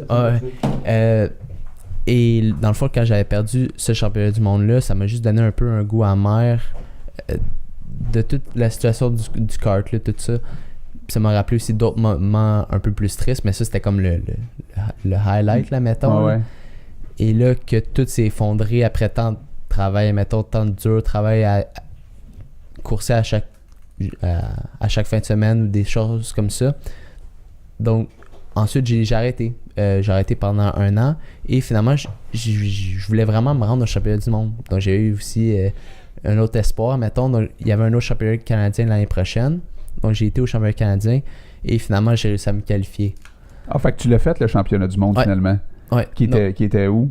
Au Portugal. T'es allé, finalement? Ouais, j'ai été au Portugal, ouais. Fait que ta carrière, elle s'est pas terminée d'une façon poche, là. Tu t'es pris. Mais je voulais pas que ça finisse comme ça. Non. Toutes ces années de courser, tout ça. Puis là, mon coach, il dit, t'es sûr que tu veux faire du kart? Je dis, oui, je veux juste, admettons. Je veux finir la job. Je veux juste finir la job. Il fait, OK, il était pas trop content, mais il était pas fâché, il comprenait, tu sais. Donc, j'ai été au championnat du monde. Donc, pour moi, c'est juste ça, c'était un accomplissement. Y a-tu moyen de voir... Il y a lu dans ma tête. Il y a un petit vidéo de kart là, que j'ai vu sur toi. Tu me l'as-tu envoyé, ça, tantôt? Moi, je te l'ai envoyé en message texte. Ouais, okay, parfait. Celui-là avec mon chandail Harvard ou non? Il y a de la musique, le fun qui joue. Je sais pas si Dan, il va... Non, tu me l'as pas envoyé. Mais je te l'ai envoyé en message texte. OK. Bon, continue, je vais vous le trouver, là. OK. Fait que... mais c'est ça, je regardais ça, puis je trouvais ça cool, là. On pourra regarder ça, mais... C'est celle-là? C'est ça? Oui, exact. OK, parfait. Je pense qu'il est là. OK, c'est beau. Ouais, ça, c'était pas la même année. Par exemple, ça, c'était une autre année. Mais ça aussi, c'est un événement pas tragique, mais en même temps, ça fait partie de la course. J'ai coursé tout le long, puis j'étais premier, deuxième. C'était un long combat, puis j'ai fini deuxième. Puis si je finissais premier, j'allais au championnat du monde, mais j'ai fini deuxième. Donc ça aussi, honnêtement, j'étais pas triste parce que j'étais un peu content de me rendre là, mais en même temps, j'avais un peu le goût amer de vouloir... Mais c'est très formateur en même temps, tu sais, parce que là, tu commences ta vie, en fait, là, puis tu vas réaliser plein de choses dans ta vie, puis il va y avoir des bons coups, des échecs. Le fait d'être exposé à des échecs comme ça, très jeune, ça forge le caractère aussi. Honnêtement, moi, je crois que c'est pour ça que je suis devenu la personne que je suis, là.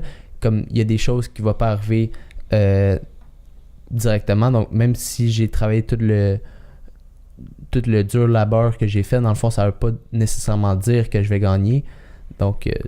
tu le sais aujourd'hui, tu sais, fait que tu as cette conscience-là, ça ajoute, j'imagine, quelque chose là, dans dans ce que tu fais aujourd'hui. Là, je suis un peu content.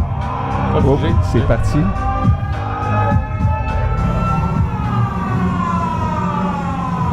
Ça, c'est une vidéo et où est-ce qu'on te voit... on te voit-tu, là? T'es où? Où c'est que t'es?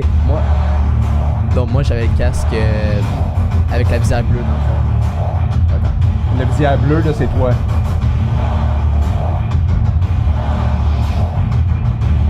Ça va vite, man. C'est incroyable. Ça, c'est où? Ça, c'est les championnats du monde? Non, ça, j'avais peut-être 12-13 ans. Là, c'était dans mes premières années. Là. Trois-Rivières. Ouais, c'était toi, là, le petit blond, là? Le petit blond, c'était moi. C'est incroyable. La vitesse à laquelle ça roule, des petits culs de 13 ans là-dessus. Ouais. Là, j'ai changé de casque, dans le fond, là, cette année-là. Là, t'es en rouge? En rouge, ouais. C'est incroyable. Dans le fond, ça a tremblant, cette piste-là. Tu t'es jamais blessé, t'as jamais eu de cassure. Oups, je parlais plus fort, mais t'as jamais été à l'hôpital, là, je veux dire, en fait, carte, là? J'ai déjà eu pas une micro-fracture un peu au poignet, mais c'était rien de sérieux. Mettons, quand tu vois la vitesse à laquelle on roule, on pourrait penser que c'est ultra dangereux, mais honnêtement, c'est quand même bien fait. On a des soutes. S'il y a un feu, ça a déjà arrivé qu'il y a eu des feux à cause de la tank à gaz, tout ça. Des soutes en Nomex, là, ça la même, ouais. Puis le casque, tout ça, puis le protège-code. Protège le cou. Ouais. Tu me le débarrer, ça?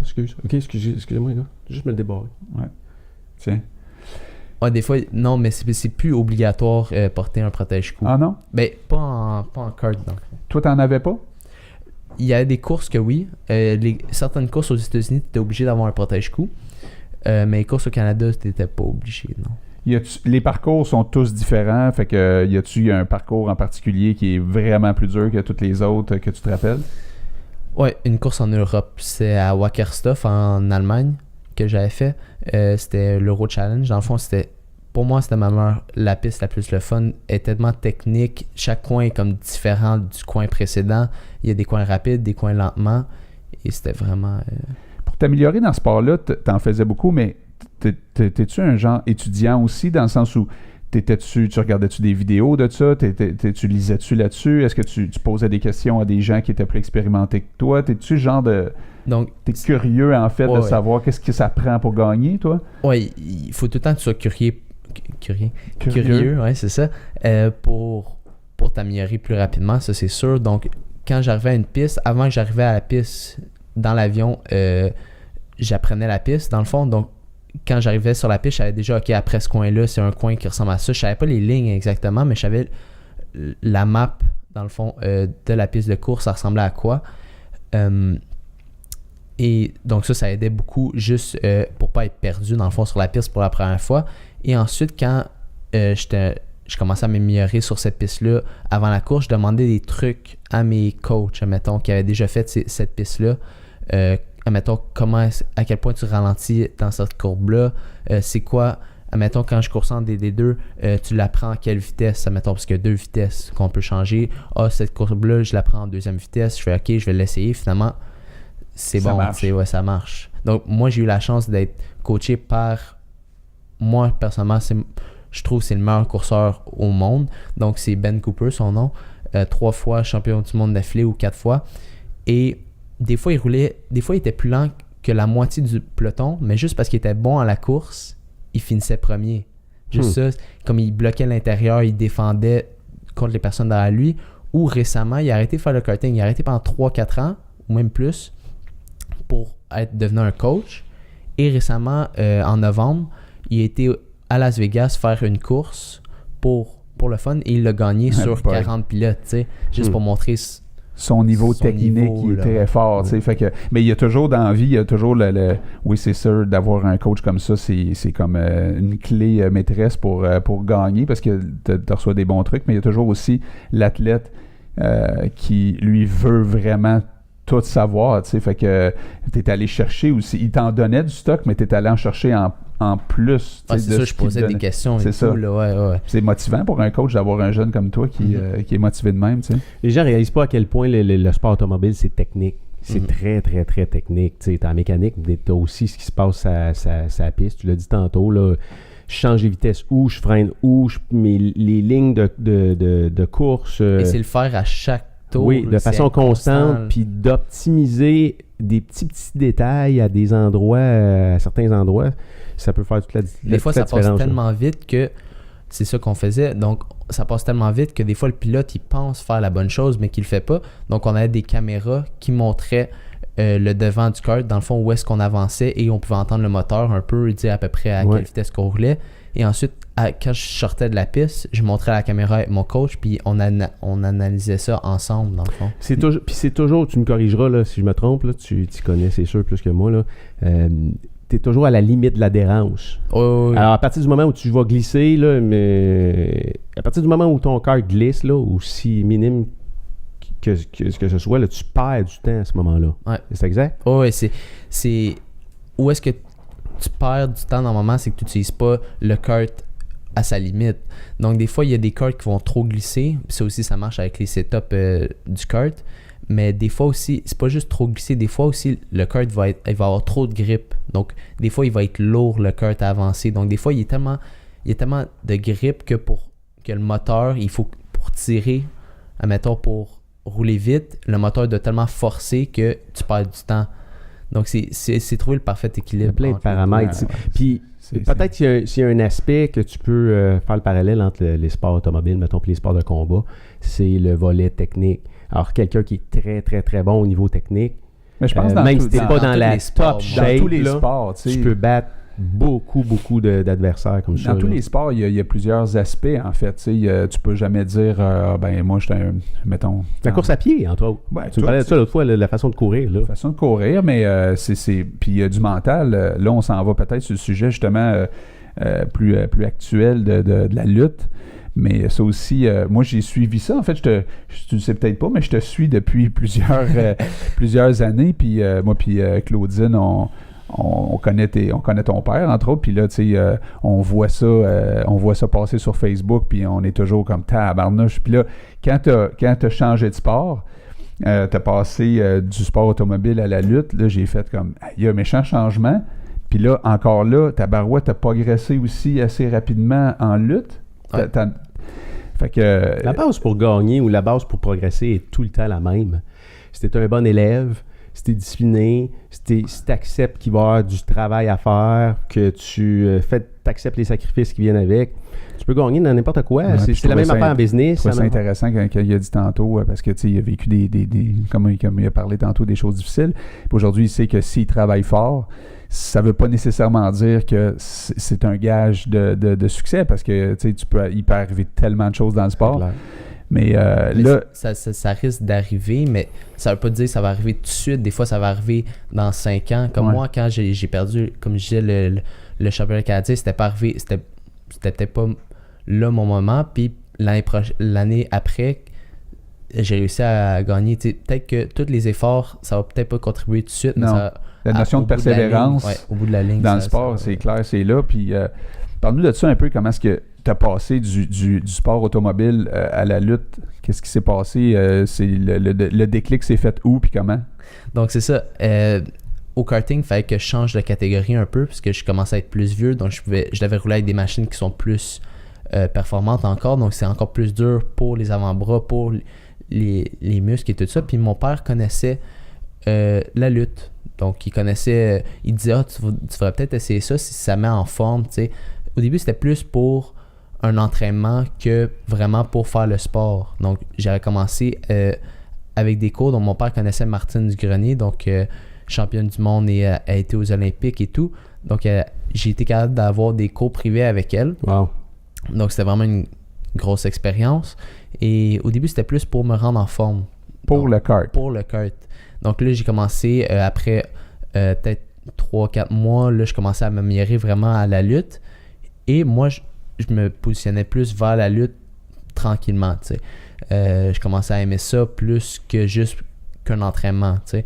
Donc, ensuite, Martine, elle m'a demandé si je voulais faire un vrai entraînement au vrai centre, admettons, là, où est-ce qu'il s'entraîne pour la lutte. Mais là, moi, j'étais nerveux, là, j'avais... Elle t'avait spoté, là, avec son œil, elle se disait, lui, il faut que je l'amène dans ma gang, là. C'est sûr, il y a du potentiel. Quand tu fais plus qu'un sport, tu vas apprendre d'autres sports. Je sais pas comment expliquer, mais plus tu fais de sport, plus tu vas apprendre les autres sports rapidement, je sais pas.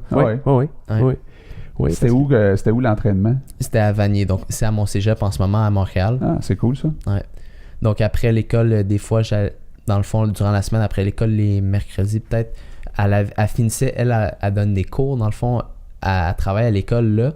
Et ensuite, après ses cours, elle me donnait des cours privés avec elle et aussi une autre athlète, dans le fond, plus expérimentée, puis on faisait de la technique ensemble, tout ça. Puis comme j'avais dit, après 3-4 mois, elle m'a invité au vrai centre. Et là, j'étais nerveux, C'était bien. C'était pas facile, c'était plus dur. Mais j'avais aimé ça. Je trouvais ça intéressant. Donc, j'ai commencé à y aller à chaque fin de semaine. Et puis là, ils m'ont dit, là, tu vas peut-être venir les mardis petit à petit en augmentant le nombre de fois que je viens. Donc, les mardis, ensuite les jeudis. Et puis là, ça fait peut-être un an. Après un an d'entraînement, j'ai commencé à faire ma première compétition. Et ma première compétition, j'avais battu un gars qui avait fini 3e au Jeux du Canada, dans le fond. Oh. C'est ma première compétition, tu sais. Fait que là, il dit, si tu continues comme ça, tu as du potentiel. Donc, ils m'ont invité encore plus à faire des entraînements.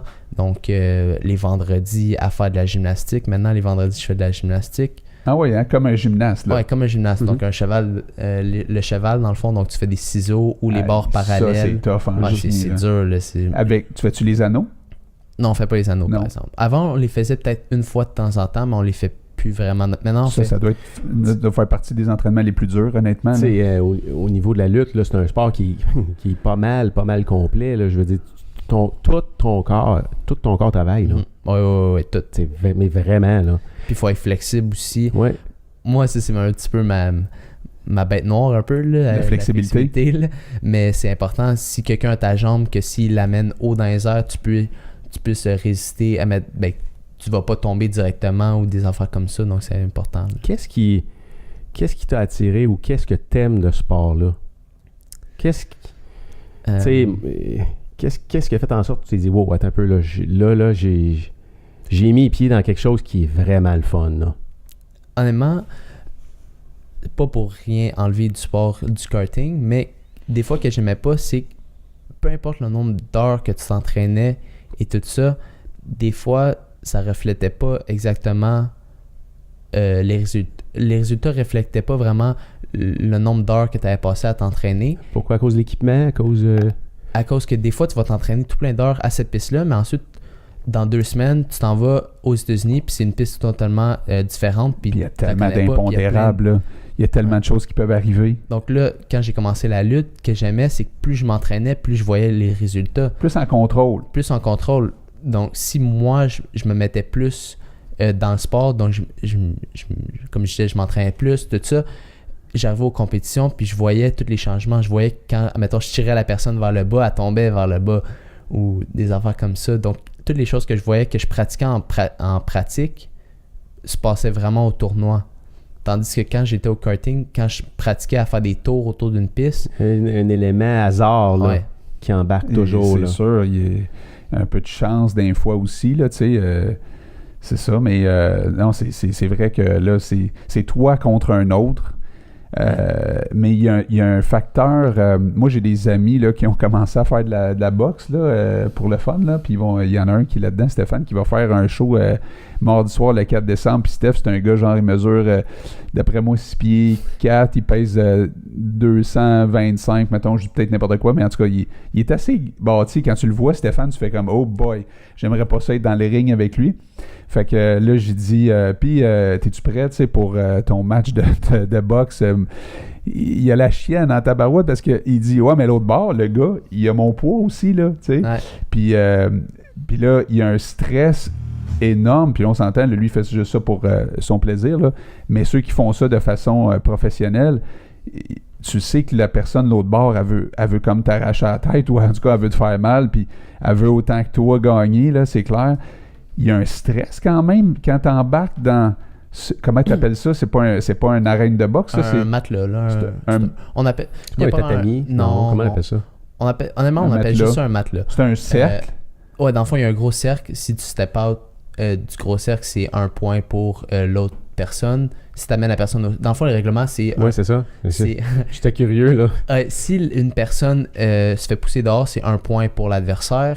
Si tu amènes la personne au sol, c'est 2 points. Si tu l'amènes sur son ventre, si tu l'amènes sur son dos, donc tu fais une projection, il tombe sur son dos, c'est 4 points.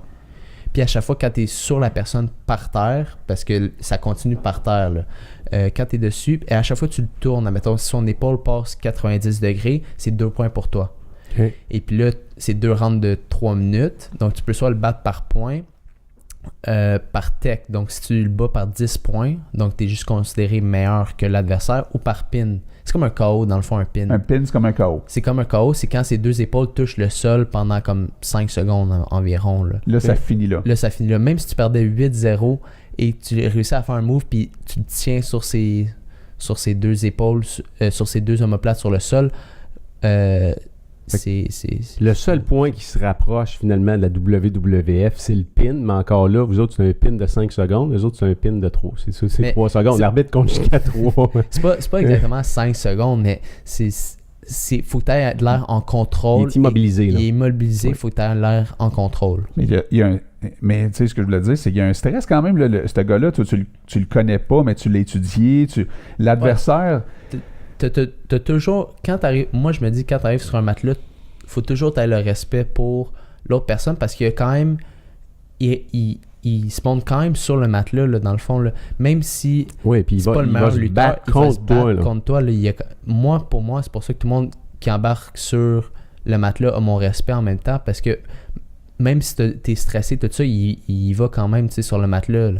Y a-tu de l'intimidation qui peut se faire? C'est-tu un peu comme MMA ou la boxe ou le karaté ou tous les sports de combat? Ça ressemble pas mal à ça. Oh, mais c'est pour ça que des fois, il faut que tu aies de l'air un peu, pas méchant, mais il faut que tu aies de l'air assez intimidant pour que l'autre personne qui arrive sur le matelas, il se pose des questions, il dit « Ah non, c'est... » rentrer dans sa tête. T'as tellement pas l'air de ça quand je te regarde. C'est beau sourire, tout ça. T'as pas l'air intimidant, mais tu pourrais... Mais quand t'embarques sur le matelas, t'es une autre personne. T'es une autre personne. Quand tu t'en vas dans un sport, t'es plus la même... À l'extérieur d'une compétition, tu peux parler avec une personne, tout ça. Tu peux être gentil, mais quand t'embarques sur le matelas, ça change. Le côté méchant qui embarque, là.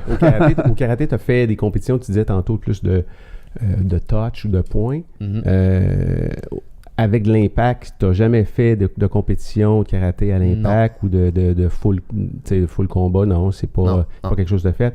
J'étais curieux de voir comment tu aurais pu comparer la lutte avec, exemple, un sport de combat à impact. Je sais pas si l'adrénaline est la même, je sais pas si le feeling est la même, parce que quand tu es dans un sport je fais pas du karaté de haut niveau, là, mais il y a quand même... un stress. Oui, puis il y a une notion de danger quand même. Là. La commotion cérébrale qu'il n'y a pas dans la lutte. Des fois, ça arrive. Oui, ça peut arriver. Des fois, quand tu essaies de rentrer t'essaies de prendre la jambe de quelqu'un, puis il sprawl, puis sa hanche touche ta tête, c'est un gros coup là, sur la face, ou des fois, tout simplement, tu essaies de rentrer dans la jambe, puis ta tête frappe la jambe, ou peu importe.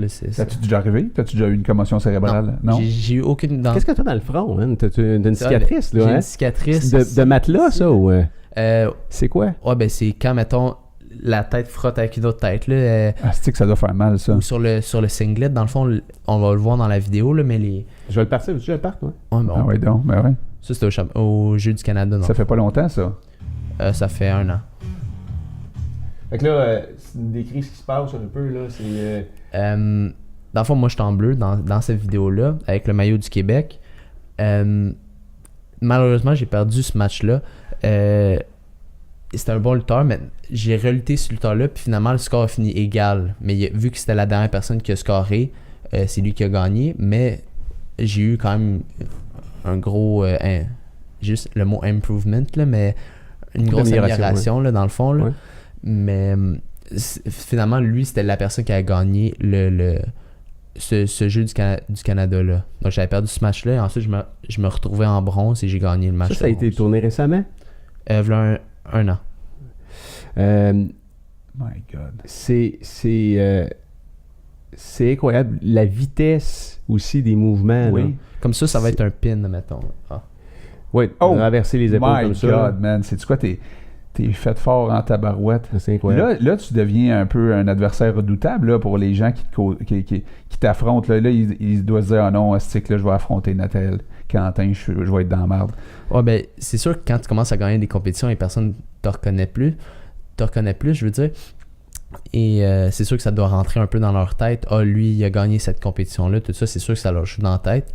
Mais c'est pour ça que mes coachs me disent, si tu vois une autre personne, va même pas regarder c'est contre qui tu luttes. OK. Comme ça, tu t'embarques sur ce mat-là, tu fais qu'est-ce que tu as à faire, tu luttes aussi bien que tu luttes en pratique et te va bien. Je pensais que tu faisais... je pensais que les coachs t'auraient dit informe-toi sur la personne, étudie la personne. Non, parce qu'on a juste... Avant le match, il va juste nous donner un game plan, admettons, parce qu'eux, ils vont sûrement connaître la personne. Ils vont me donner un game plan. OK, quand cette personne-là défend plus que attaque, il va plus me donner un game plan, mais moi, j'ai pas à me soucier de tous ces détails-là, admettons.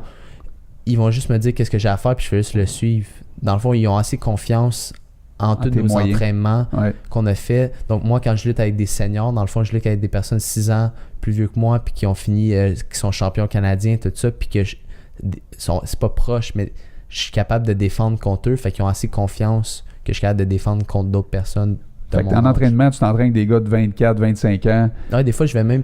Georges Saint-Pierre, il s'entraîne avec à notre centre de lutte. Des fois, j'ai déjà été avec lui. J'ai lutté contre lui. Ah oui? Ouais. Ah oui? Ouais. C'est comment?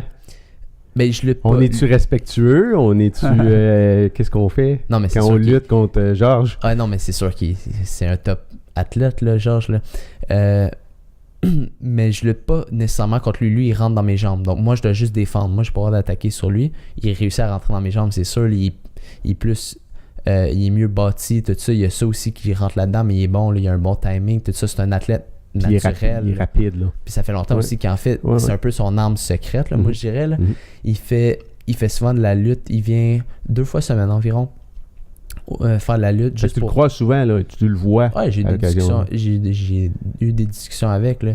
Mais nous, on le considère comme une autre personne. Oh, ouais. Pas comme... Il y a souvent des fois des personnes qui, quand ils le voient, ils vont prendre des photos, tout ça avec. Oui, on va prendre des photos, mais on va le respecter et tout, mais on va pas croire, on va pas comme le mettre sur un piédestal. Tu vas pas l'idolâtrer, c'est ça que ça veut dire. C'est le même respect que tu aurais pour un autre gars sur le matelas, là. Ouais, des fois un peu plus, mais pas... Pour moi, c'est pas plus qu'un athlète qui finit top 3 au championnat canadien, là. Oui, on le respecte énormément, mais c'est comme un athlète, on va pas le lever plus que... C'est qui les super vedettes en lutte actuellement au niveau international? Là, est-ce que tu as des athlètes que tu admires, que tu regardes, que tu suis?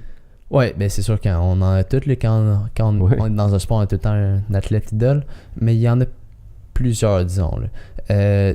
Disons, pour un petit peu plus élevé, ça serait Sadoulayev. Dans le fond, c'est un Russe qui a battu récemment. Donc, lui, il avait eu un match contre un autre gars des États-Unis, donc Russie contre États-Unis, tu sais. Et au début, il avait perdu l'année passée, puis cette année, il a réussi à le battre en 30 ou 40 secondes, tu sais. Fait que moi, je trouvais ça assez intéressant que, oui, il avait perdu, mais l'année suivante, il est revenu avec force, tu sais. Donc, il y a lui, Sadoulayev, il y a aussi Jordan Burroughs, que c'est un athlète américain qui est aussi champion du monde, qui est un petit peu plus léger que qui est plus léger que Sadulaev. Et pour moi, c'est pas mal ces deux-là. Les forces au niveau international sont où les pays les plus avancés, là, les pays les meilleurs producteurs d'athlètes? Ben, je sais pas, hommes, ça dépend. Ah oui? Oui, ça dépend. Mais je dirais, overall, je dirais que s'il y avait 3 pays, en fait, c'est un peu dur à dire, là, ça varie tout le temps des catégories. On va dire 4 pays, ça serait sûrement Russie, Iran. Ah non, mais... c'est souvent des pays dans lesquels les athlètes ne se développent pas avec les mêmes objectifs que nous autres. Tu sais, tu parlais tantôt des marathoniens des pays, de certains pays africains, qu'eux autres, ils veulent pas devenir une super vedette. On a eu cette discussion-là tantôt parce que, il y avait mon ostéopathe, Jean-François Hervé, qui est allé au Kenya. Puis il a écrit un livre là, sur la course à pied, puis il en parle dans son livre de la course à pied. Puis c'est intéressant. Il dit, écoute, là-bas, tu vois une équipe de marathoniens, là, puis il dit des gars qui courent en bas de 2h20, il y en a plein. Là. C'est pas... Attends un peu. Tu sais, ici, il y a plein de monde, genre, c'est un tas, là. C'est un genre de troupeau, il y a un troupeau de monde qui court en bas de 2h20. Ouais, puis il y en a là-dedans qui ont des n'importe d'un pied, là. Il y en a qui sont nu-pieds, il y en a qui sont... tu sais, c'est pas fou, le soulier qui fait la différence. Non, c'est le dessin. C'est vraiment une question de désir, là. Puis de talent, puis tout ça, mais il reste que eux, ils recrutent leurs jeunes encore comme ça. Ils disaient qu'ils vont dans certains villages, dans certaines places où les gens sont le soccer aussi, ils font ça. Sont mal nourris. Ouais. Puis là, ils regardent des jeunes courir, puis à un moment donné, ils en spotent un, puis là, ils vont le voir vraiment, puis ils disent, écoute, nous, on serait prêts à te prendre sur l'équipe. Puis là, il dit, on les amène sur l'équipe, on les nourrit mieux. Puis il dit, là, ils passent des yeux jaunes aux yeux blancs, là. Puis il dit, c'est comme si on leur donnait de l'EPO, là, c'est sûr. Ils deviennent tous les nutriments qu'ils ont besoin. Puis en même temps, les jeunes courent, ils sont conscients que s'ils gagnent, exemple, puis s'ils gagnent, tu sais, en des courses internationales et tout, là, non seulement ils gagnent, mais ils changent leur vie parce qu'ils vont recevoir des sous, puis ils vont même pouvoir peut-être sortir leur propre famille de la pauvreté. Leur famille. L'Europe de l'Est, c'est la même chose. La lutte, là, pour eux, c'est un changement de vie. Là. Eux, quand tu gagnes, tu deviens célèbre là, dans un sens. C'est ça. Ben, tu parlais des Iraniens, c'est la même chose un peu. Là, il y a une rage à l'intérieur.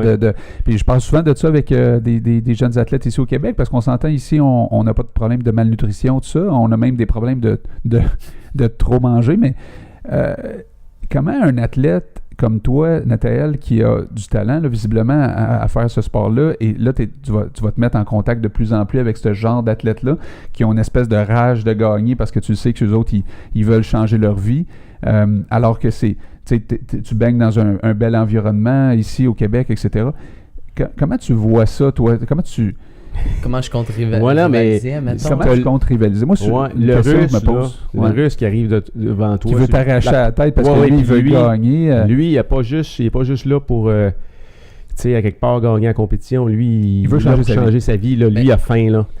Honnêtement, je crois en mes coachs. Je vais être honnête. Dans le fond, 2 des principaux coachs, donc Victor... Sais-tu qui est elle? Elle, dans le fond, qui est-elle? Elle aussi, c'est une de mes principales coachs. C'est quoi son nom? Martine Dugrenier. Okay. Dans le fond, elle est championne du monde et aussi qualifiée aux Olympiques. Donc, c'est une des tops, là, on va se le dire. On va pas se le cacher. Là. Mais j'ai aussi d'autres coachs, donc Victor Zilberman, dans le fond, et Guilla, qu'on appelle. Pas Guilla Lepage, là. Non. Ah.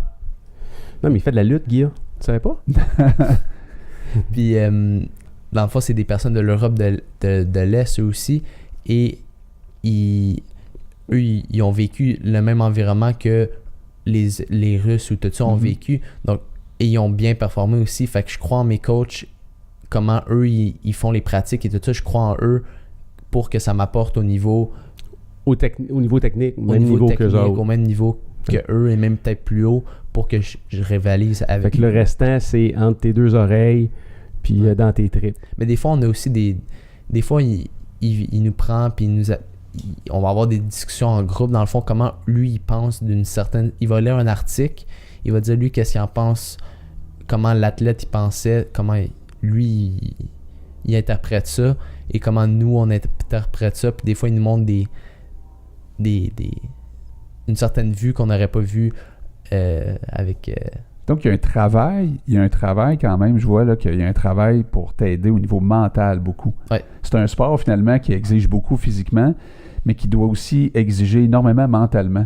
Ouais, rendu au niveau, tout le monde, au niveau physiquement, tout le monde est haut, là, tout le monde est à leur top de leur shape, là, c'est rendu plus mental. C'est ça. C'est rendu comme 90% mental et 10% physiquement. Là. Wow. C'est incroyable. Il faut que tu arrives là avec une stratégie, il faut que tu suives la stratégie, il faut que tu écoutes ton coach. Et lorsque les deux lutteurs, la dernière minute, là, c'est la minute la plus dure. Oui, physiquement, mais aussi mentalement, parce que tu vois l'athlète que lui, il essaie de paraître bien, correct et tout ça, mais lui, dans sa tête, il est « je suis fatigué, mais il faut que je continue. » Dans le fond, c'est juste une bataille mentale avec Toi, lui. faut pas que tu montes, t'es fatigué, Non, hein, c'est ça? non. Mais il y a... Le poker face, c'est important. 3 fois 2 minutes, c'est ça? C'est 3 fois... non, c'est 2 fois 3 minutes. 2 fois 3 minutes. Ouais. Après un premier 3 minutes, là, parce que tu me disais tantôt que tes coachs, eux autres, ils te disent en ce moment, même s'il y a un adversaire que tu maîtrises bien, que tu pourrais faire un pin avec, va pas faire de pin, mais amène ça jusqu'au bout parce qu'on veut que tu t'habitues à travailler finalement. Mais c'est pas juste ça, ils veulent pas... Parce que honnêtement, il y a beaucoup de tournois que j'aurais pu finir en 20 secondes. Pas pour vanter ou peu importe, c'est juste... Tu le savais que tu maîtrisais le gars. Oui. Là. J'arrivais, je prenais la position sur le sol, puis je pouvais le tourner le nombre de fois que je voulais, mais mes coachs, ils disent non, tourne-le pas. Donc, dans le fond, ils veulent que je me pratique à faire des belles techniques qui vont pas juste marcher sur eux, mais qui vont marcher sur les personnes de haut niveau. Fait qu'ils veulent que mon entrée soit parfaite, ainsi de suite.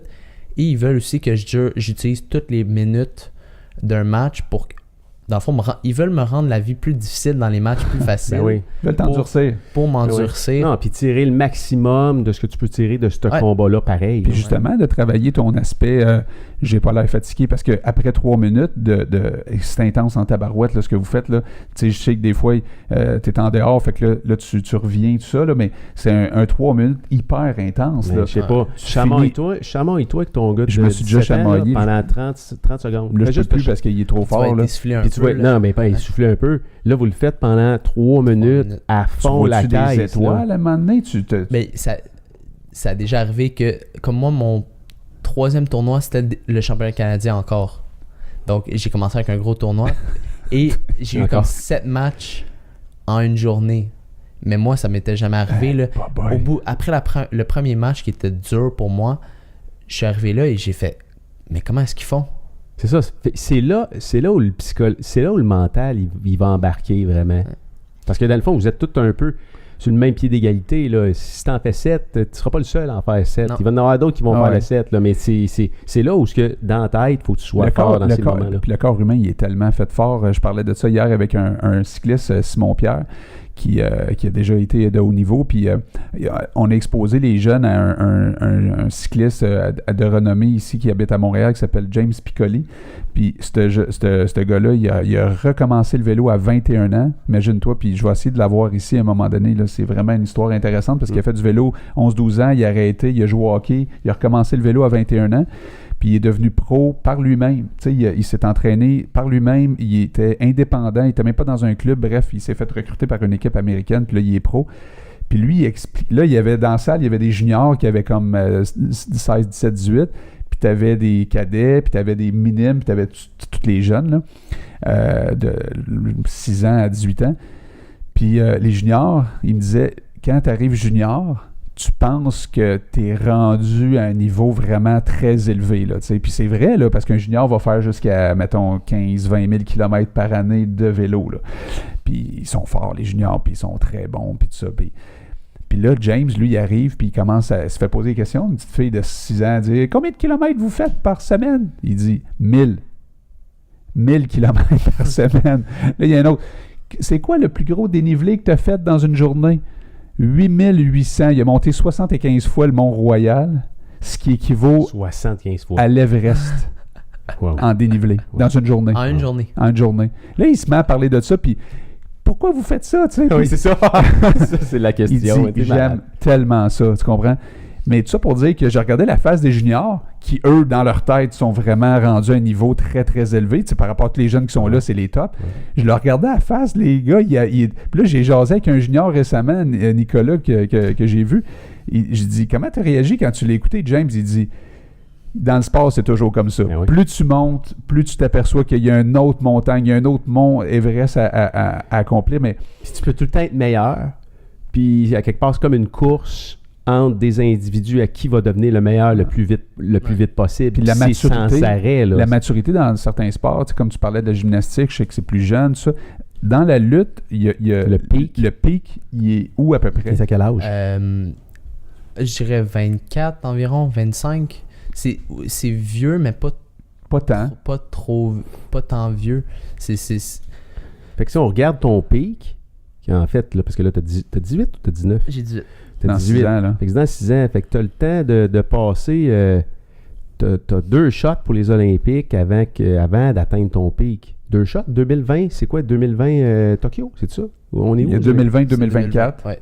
2024, c'était à Paris. 2020, c'était à... C'est Tokyo, je pense. Tokyo, je Tu crois. vises ça, là, toi, là? T'as-tu Ben, une shot 2020. pour 2020? 2020, c'est un peu tiré par les cheveux. Il faudrait que tout aille parfaitement Mais bien, c'est-tu là. possible? On te l'a-tu dit? T'as-tu un entraînement qui est en fonction de peut-être que ça se peut? Non, pas...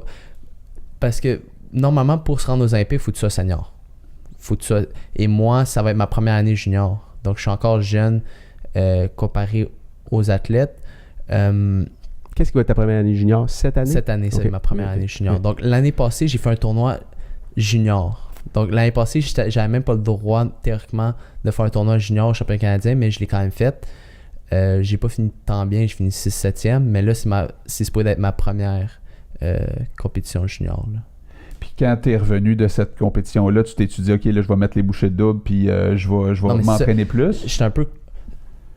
C'est un peu bizarre de dire je suis content d'avoir perdu parce que je commençais pas à manquer de motivation, mais c'est un gros terme à dire, mais c'est ça me pousse à plus me... Ça t'a piqué. Ouais. Puis là, tu t'entraînes combien d'heures par semaine présentement? C'est 2 fois par jour, tu me disais? Ouais, environ 28 heures par semaine. Ouais, 28 heures. Puis là, ça veut dire l'école. 2 fois par jour, c'est le matin de bonne heure? Le matin, on se réveille à 6h et quelques, et c'est de 7h à 9h et... Au gym. Au gym, ouais. Puis là, tu t'envoies à l'école après? Mais c'est un gym à l'école, donc au moins si Non, mais je suis quand à même. l'école. Puis c'est une école anglophone, Vanier. Ouais. Fait que toi, tu Moi, fais l'école en anglais, là. Ouais, j'étais un francophone. Mais avec le karting, mes coachs parlaient anglais et tout. Puis fallait que je parle anglais pour aller en Europe, tout ça. Donc j'ai appris l'anglais.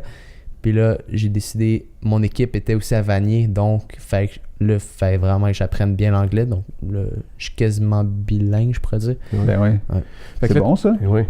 Fait que tu t'entraînes une vingtaine d'heures semaine. 28. 28, c'est quasiment c'est Ouais, 30. quasiment 30. Quasiment Ouais, on peut 30. arrondir à 30. T'es En no- fait, ouais, Comment ça se passe à l'école? peut-être une Correct moyenne, ou, une moyenne de genre 80. Là, correct. Pour là. toi, c'est correct, 80.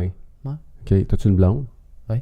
Fait que t'as le temps pour C'est ça? une blonde, puis les bonnes notes, puis... Ouais. Ton cégep, tu le fais-tu plus longtemps à cause de ton sport? Mais c'est ça, je vais pas prendre 7 cours. Donc, les 2 dernières sessions, j'ai pris 6 cours. Et cette session-ci, j'ai pris 5 cours un petit peu pour avoir un petit peu plus de temps. Mais durant l'été, donc avec mes entraînements et tout, j'ai un petit peu, et pas d'école, j'ai plus de temps libre. Donc, je décide de faire un cours d'été. Comme Ok. l'été passé, j'ai fait un cours d'été pour me rattraper un peu. Tu fais beaucoup de compétitions. Hein? Tu me disais qu'il y a quasiment 80 matchs que tu as fait l'année passée. C'est ça, moi, j'avais le plus de matchs dans tout mon club parce que j'avais la plus grosse catégorie, tout ça, tout le temps à chaque fois. Donc, moi, j'avais le plus de matchs. J'avais peut-être 70, 80 matchs en une année. Ouais. Fait que tu es tout le temps en compétition. Ouais. Puis je ramène un peu l'aspect financier, mais tu avais des commanditaires pour le sport automobile. Tu as certains commanditaires, je crois, qui t'ont suivi même si Ouais. tu as changé de sport. Ouais, ouais. donc Chevrolet me suivi encore. Planète Courrier aussi. Puis Karaté Sportif, bien évidemment. As-tu aussi. un objectif d'aller chercher plus de commanditaires dans les prochaines années par rapport à ce sport-là? Ben, c'est sûr que ça aide toujours pour faire d'autres compétitions aux États-Unis ou d'autres compétitions en Europe où est-ce que là, la compétition est considéré plus élevé qu'au Canada. Donc, c'est sûr que ça sera un de mes objectifs. Parce que tu rêves, là, tu rêves à des grandes choses dans ce sport-là. Là. T'en manges, là, je veux dire, 30 heures semaine, tu côtoies des champions, t'es coaché par des champions, etc. T'as des chances en tabarouette de te rendre très très loin là-dedans. Ouais, mais c'est sûr que si t'es pas passionné, tu pourras pas continuer à faire 30 heures par semaine. Non, c'est impossible. Faut que t'aimes ce que tu fais, là. C'est comme le travail aussi, j'imagine. Là. Faut c'est la même chose. Puis c'est pas juste d'aimer ce que tu fais, c'est que ça te prend aussi en même temps des objectifs. Parce que tu peux aimer ce que tu fais, puis t'en aller à nulle part parce que t'as pas d'objectif. Fait que tes objectifs, ton objectif ultime, c'est les Olympiques. Ben oui. Je crois que c'est l'objectif de tout le monde, c'est d'avoir une médaille aux Olympiques. Quand tu fais un sport, c'est tout le temps ça l'objectif final. Donc, ouais, c'est fait que tu es assez passionné. Est-ce que actuellement, là, tu dis, mon niveau de passion est assez élevé, puis ma discipline est assez importante pour que je puisse vraiment penser à aller ramasser une médaille en 2024? Ouais, tu le vois-tu comme ça? Ouais. Tu es prêt à payer le prix? Ben oui. C'est même pas... ça doit même pas te déranger, non? De te lever le matin, puis d'aller payer le prix au gym, puis, de faire ce qu'il y a à faire actuellement. Mais tout le monde dit, tu vas toujours vouloir... C'est sûr, il y a des matins que t'as pas le goût de te lever. Tout le monde a des matins que t'as pas le goût, tu veux dormir à la place, mais c'est cette petite pensée-là qui va te pousser à... Oui. En fait, moi, je pense que c'est là que tu vas te démarquer, parce que t'es pas le seul à te lever le matin qui ne tente pas, tout le monde. Alors, tu vas te comporter comment à ce moment-là? C'est souvent... En fait, c'est là où tu vas vraiment te démarquer des autres. Ouais, tu vas penser à quel point tu veux, puis tu veux devenir le meilleur dans le fond. Donc, nous, des fois, la journée avant Noël, on s'entraîne encore, donc on a un entraînement. Donc, des fois, on n'arrête même pas. Durant Saint-Valentin, on s'entraîne encore. C'est drôle que tu parles de ça parce que je viens juste d'avoir un flash. J'avais vu une conférence une fois. Je pense que c'est Chantal Petitclerc. Elle, c'était une championne, j'imagine, olympique en chaise roulante. Puis je pense que c'est ça, Chantal Petitclerc, il faudrait vérifier, mais elle disait dans sa conférence qu'elle, quand elle partait sa course, quand elle était sa ligne de départ, elle regardait les autres, là, puis elle se disait, sais-tu quoi, je suis sûr que toi, tu t'es pas entraîné à Noël, je suis sûr que toi, tu t'es pas entraîné au jour de l'an, je suis sûr qu'à Saint-Valentin, tu étais avec ton chum, même si elle ne savait pas vraiment, elle se conditionnait dans sa tête parce qu'elle l'avait fait, elle savait qu'elle avait fait des choses hors normes, puis à cause de ça, elle s'attribuait les chances de succès, puis elle gagnait, tu sais. Fait que je trouve ça intéressant que tu amènes ce point-là, parce qu'effectivement, un athlète, tu sais, quand tu arrives en haut de la pyramide, comme tu disais tantôt, c'est pas que les chances sont égales, mais je veux dire, il y a quand même beaucoup de gens qui ont des aptitudes pas mal comme les tiennes. Qu'est-ce qui fait la différence entre celui qui va gagner et celui qui perd? La ligne est tellement mince que ça fait quasiment peur d'en parler, là, tu sais, c'est mince. Mais tu as déjà cette conscience-là. Moi, je trouve ça trippant parce que là, on te connaît plus aujourd'hui. On va voir, on va se revoir. En tout cas, j'aimerais ça qu'on puisse, c'est peut-être le fun d'avoir le calendrier de tes prochaines compétitions. On pourra peut-être aller se pointer à une de tes prochaines compétitions puis voir comment ça se passe. Puis, suivre un peu ça avec parce que moi. t'es un jeune vraiment intéressant. Je sais pas ça fait combien de temps qu'on jase un matin, mais ça fait un bout, hein, puis c'est super intéressant. On disait, il n'y a pas si longtemps, dans une émission, qu'on attribuait, on parlait du bonheur, on disait, qu'est-ce qui fait que les gens sont heureux ou pas? Il y a beaucoup la recherche du bonheur aujourd'hui dans notre société. On dirait que le monde, ils disent, mec, j'aille ça, je vais être heureux, ou mec, je possède ça, je vais être heureux. Puis en bout de ligne, on pense, en parlant avec du monde passionné, parce qu'on parle avec pas mal de monde passionné en ce moment, que les gens passionnés sont heureux, peu importe qu'il y ait du matériel ou pas autour d'eux autres. T'es d'accord avec là-dessus? Ils sont dans leur track. Ils sont dans leur track. Ouais. Ils sont dedans leur track. Puis, nous autres, on pense, puis c'est ça la réalité, là, c'est que si tu veux être dans ta track, il faut que tu essayes des affaires. Faut que tu essayes plein d'affaires. Faut que tu fasses ce que tu aimes pour être heureux, là, je pense. Mais il faut que tu le trouves. Puis, ouais. Puis il faut que tu le trouves. Il faut que tu sois quelqu'un qui est ouvert d'essayer des choses. Tu n'avais peut-être pas ça dans la tête, la lutte, quand tu avais 7, 8 ans, 10 ans, 12 ans. À ce moment-là, c'était quelque chose d'autre. Mais tu as été ouvert à passer à d'autres choses, puis essayer, puis te laisser influencer aussi par du monde autour de toi qui ont ton bien à cœur. Parce que c'est un peu ton père qui t'a vendu l'idée de faire de la lutte. Ouais. Fait que c'est rien à perdre, je vais aller essayer. Puis vois-tu, tu vas probablement, fort probablement, te ramasser avec une médaille olympique au cou un jour, juste parce que tu as eu l'ouverture d'essayer d'autres choses. Puis le parcours est intéressant. Je pense que le contenu que tu as donné aujourd'hui, il y a beaucoup de valeur, honnêtement. Je pense qu'il y a des jeunes, en tout cas, qui font peut-être même d'autres sports, qui vont écouter ton histoire puis qui vont être inspirés par ça. C'est un peu l'objectif aussi de la rencontre aujourd'hui avec toi. Nous, on est conscient qu'au Québec, le hockey prédomine tous les autres sports. Oui. Tu entends parler de hockey 99% du temps quand tu ouvres la radio, la télé ou les médias, même ce qui se fait sur le web. Je sais pas comment il y a de journalistes qui s'intéressent aux Canadiens de Montréal, mais il y en a un méchant paquet. Y a-tu un journaliste qui est attitré à la lutte olympique? Il y a la FLOQ, là, la Fédération de lutte au Québec, là, mais pas tant que ça. Il n'y a pas beaucoup de couverture médiatique. Là. C'est pas un sport très connu. Y a-tu des Québécois? Il y a elle, Martine, qui s'est loin en termes de gars. Y a-tu des gars qui se sont rendus aussi loin qu'elle? Au niveau canadien, au niveau international? Oui, exact. Oui, il y a eu David Zilberman, dans le fond, c'est un de mes coachs. Il s'est rendu aussi aux Olympiques. Donc, oui, il y a... Mais tu vois, je n'avais jamais entendu parler de ce jeune-là. Puis Martine non plus, je n'avais jamais entendu parler. Là. Moi, j'espère que cette émission-là va être écoutée vraiment parce que ça va être sur podcast éventuellement, ça. Oui. Puis, tu sais, fait que ça va être le fun de faire connaître ce sport-là. C'est un beau sport. C'est un sport qui est, à mon avis, peut-être moins dangereux là, pour les commotions cérébrales que la boxe ou des non? Ouais. À quelque part. Mais que des sports de combat, je crois qu'il y a moins de coups, ça, c'est sûr. Oui, c'est ça. C'est très complet. On disait tantôt que, tu sais, toi, mettons, là, tu ferais un autre sport là, demain matin, là, tabarnouche, la shape que tu as, mon gars, te permettrait de faire pas mal n'importe quoi. Tu sais. Running back au football ou... ouais, tu dois être un bon coureur au football, probablement. Probablement, tu sais. Fait que, bref, on ira faire du vélo un moment donné ensemble. Je serais curieux. Du vélo de montagne, on s'en parlait, là, ça te tenterait d'essayer ça, là. Mais tu vas peut-être m'impressionner. Là, je vais peut-être te dire « Hey, tu serais bon dans ce sport-là. » Sa carrière après sa carrière de lutteur. Merci de t'être déplacé ici aujourd'hui, Nathalie. Ça a été super le fun. Là. Moi, j'ai appris plein d'affaires. Ouais. Puis ça m'a donné le goût d'aller... en tout cas, d'aller peut-être me pointer à ta prochaine compétition. Là. T'aimerais-tu essayer la lutte? Non, pas vraiment. Parce qu'il il donne des cours de lutte dans les écoles de karaté. On pourra peut-être progner notre grand là. Les grands sont probablement avantagés, hein? Les grands lutteurs? Ou c'est une question de centre de gravité? Ou, c'est différent.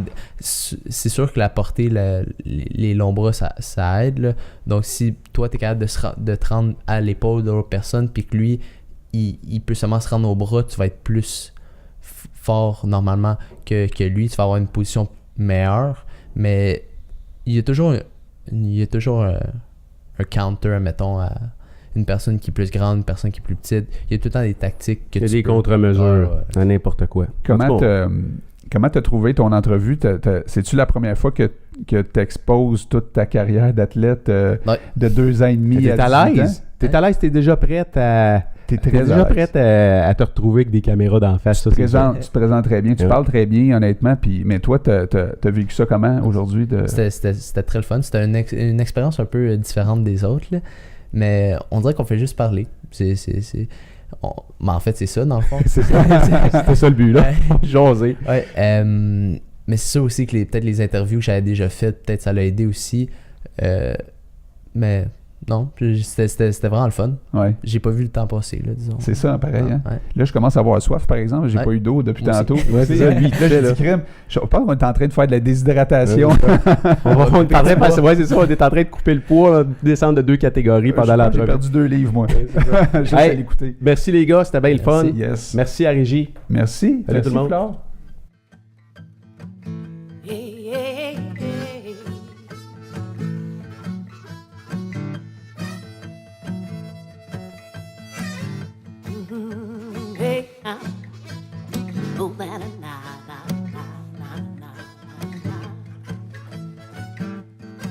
I'm gonna roll